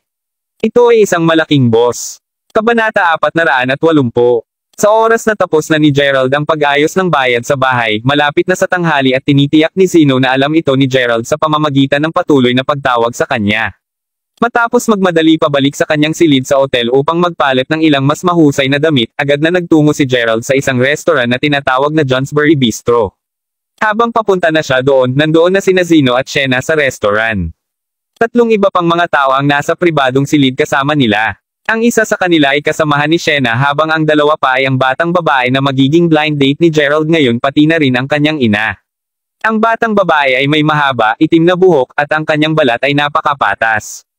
Parehong delikado at maganda ang hitsura niya. Gayunpaman, ang kanyang hitsura ay nagdidikta ng kanyang pag-uugali habang siya ay tila malamig at ang kanyang ulo ay ibinaba sa karamihan ng oras habang siya ay patuloy na tumingin sa pamamagitan ng kanyang WeChat. Ang kanyang ina naman ay isang mabilog na nasa hustong gulang na babae na may tato na kilay na kamukha ng mga uod. Kinukontra ang kanyang anak na babae, mukhang matibay siya at mabigat pa. Si Gerald ay napakagandang tao at hindi rin namin siya pinupuri alang-alang din dito. Malalaman mo kung ano ang ibig sabihin namin kapag nagkita ka mamaya. Ano pa, nagtapos siya sa isang prestihiyosong pamantasan at medyo gwapo rin siya. Nagsimula na siyang maghanap ng trabaho at narinig kong naglalayon siyang magtrabaho para sa isang pampublikong tanggapan. Huwag hayaang mawala iyon sa iyong pag-asa. Kamakailan lang siya bumili ng bahay sa Seren County. Paliwanag ni Shena habang naghihintay sila. Kahit na may pagkagalit si Shena kay Gerald sa mga nagdaang taon, hindi siya palaging ganoon. Dati ay may magandang relasyon siya sa kanya noong junior high dahil sa palagi niyang nasa paligid si Zeno. Nagsimula lang ang bahagyang poot dahil sa pangyayaring sanhi ng pagpapaalis kay Zeno noon. Gayunpaman, ang sama ng loob na mayroon siya para sa kanya ay nawala na ngayon pagkatapos ng mga kaganapan ngayong umaga. Taos-puso siyang nag-aalala ngayon din para kay Gerald at nais niyang gawin ang lahat para matulungan siya. Aba, gaano kalaki ang bahay na binili niya? Kung mayroon itong mas mababa sa 3 silid, maaari ba itong isaalang-alang na maging isang bahay? Dapat mayroong hindi bababa sa 3 silid tulugan, 2 sala, at 2 banyo. Tanong ng dalaga habang nakataas ang ulo. Well, hindi mo ba malalaman ito? Tama ang sukat ng kanyang bagong bahay. Haha, sagot ni Zeno. Aba, paano naman ang sasakyan niya? Anong kotse ang minamaneho niya ngayon? Sa pagkakataong ito, ang kanyang ina ang nagtanong. Ay, wala pa siyang kotse. Ngunit alam mo, ang mga kotse ay hindi gaanong nagkakahalaga ng gaanong pera.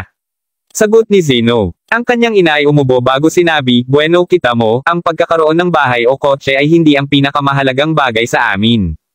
Inaasahan lang namin na siya ay isang matapat na tao. Hindi ko tatanggapin ang isang lalaking mahilig lamang magyabang at magsalita ng malaki. Oh, makasisiguro ka na ang taong iyon ang pinakamatapat na tao sa planeta. Sama-sama kaming lumaki kaya hindi kami sigurado sa kanyang pagkatao, sagot ni Shena. Habang nag-uusap ang lahat, sa wakas ay binuksan ni Gerald ang pinto at pumasok sa silid.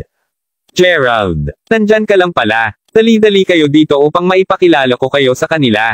Nakangiting sabi ni Zeno nang simulang ipakilala ang dalawang partido sa isa't isa. Inska ng ina ng batang babae si Gerald mula ulo hanggang paa at maramdaman niya na talaga siyang nagmukha at pakiramdam na parang isang matapat na tao. Huminga siya ng medyo mas madaling malaman iyon. Maya-maya dumating ang mga pinggan at nagkwentuhan ang parehong partido habang kumakain sila ng pananghalian. Alam mo talagang tinatagal nila ang kanilang matamis na oras upang maihatid ang huling ulam. Pupunta ako at tatanungin sila tungkol dito. Sabi ng kasamahan ni Shena nang tumayo ito. Lihim siyang komendat kina Shena at Zeno. Oo, sa palagay ko sasali ako sa iyo, sabi ni Shena. Nagdadahilan si Zeno na pumunta din sa banyo. Bago umalis si Zeno sa silid kasama ang dalawa pa, tinapik niya ang balikat ni Gerald at binigyan siya ng sekretong thumbs up. Sinara niya ang pinto ng pribadong silid, na iwan lamang si Gerald, ang dalaga, at ang ina nito sa loob. Nang makita na umalis na ang lahat, pinunasan ng babaeng nasa edad ang kanyang bibig gamit ang isang tuwalya. So, Gerald, di ba? Narinig namin ang tungkol sa lahat ng magagandang bagay tungkol sa iyo mula sa iyong mabubuting kaibigan. Personal kong iniisip na ikaw ay isang matapat na tao. Sabihin mo sa akin, ano ang palagay mo tungkol sa aking anak na babae? Tanong ng babae. Siyempre siya ay matapat. Ito ang kanyang kauna-unahang pagkakataon na sumalo sa isang blind date na kaganapan. Ano pa, ang babae ay mukhang labis na mabangis. Wala na rin siyang masyadong nasabi simula nang dumating si Gerald. Hindi siya masama, sagot ni Gerald. Sa sandaling iyon, itinaas ng dalaga ang kanyang ulo upang tumingin sa kanya sandali. Makalipas ang ilang segundo, nagpout siya bago muling ibinaba ang kanyang ulo na naiinis. Fuck, anong uri ng ekspresyon iyon? Napaisip si Gerald sa sarili. Hindi niya mapigil ang champagne sa kanyang isipan. Nilinaw ng babae ang lalamunan bago sinabi, hayaan mong sabihin ko sa iyo ito, Gerald. Ang aking anak na babae ay nagtatrabaho sa isang kumpanya sa ilalim ng Dream Investment Group. Nagtatrabaho siya para sa Denco's Production and Trading Corporation. Naniniwala akong dapat mong malaman ang tungkol sa Dream Investment Group, tama? Bilang isang malaking pangkat na may napakahusay na lakas sa pananalapi, alam mo ba kung gaano kahirap para sa isang tao na makapasok sa kumpanyang iyon? Ang Denco's Production and Trading Corporation. Kung naalala ng tama ni Gerald, iyon ay isa lamang sa mga kumpanyang sinusuportahan ng Dream Investment Group. Pagkatapos ng lahat, sinusuportahan ng Dream Investment Group ang maraming mga lokal na proyekto at kumpanya na tulad nito. Talagang inaangkin lamang niya na ang kanyang anak na babae ay nagtatrabaho sa ilalim ng Dream Investment Group dahil doon. Tinitiyan lang iyon ni Gerald bago bahagyang tumango. Siya ay matapat na iniisip sa kanyang sarili sa sandaling iyon. Medyo normal ang itsura ng babae. Mukha siyang disente at hindi rin masyadong masama ang kanyang pagkatao. Bakit niya binabaan ang kanyang mga pamantayan at nagpo-blind date noon? Interesado sa iyo ang aking anak na babae sapagkat masasabi niya na ikaw ay isang matapat na lalaki. Gusto niyang magpakasal sa isang matapat na lalaki. Gayunpaman, mayroong 3 ganap na mga patakaran na kailangan mong sundin bago pareho kayong makapag-asawa. Makinig ka ngayon. Patawarin mo ako. Napatulala si Gerald. Ano ang pangalan ng fuck na nangyayari dito? Maraming salamat mga ka-master sa walang sawang pagsusubaybay. Isang like, share, and subscribe naman dyan mga ka-master. Abangan ang susunod pang mga kabanata.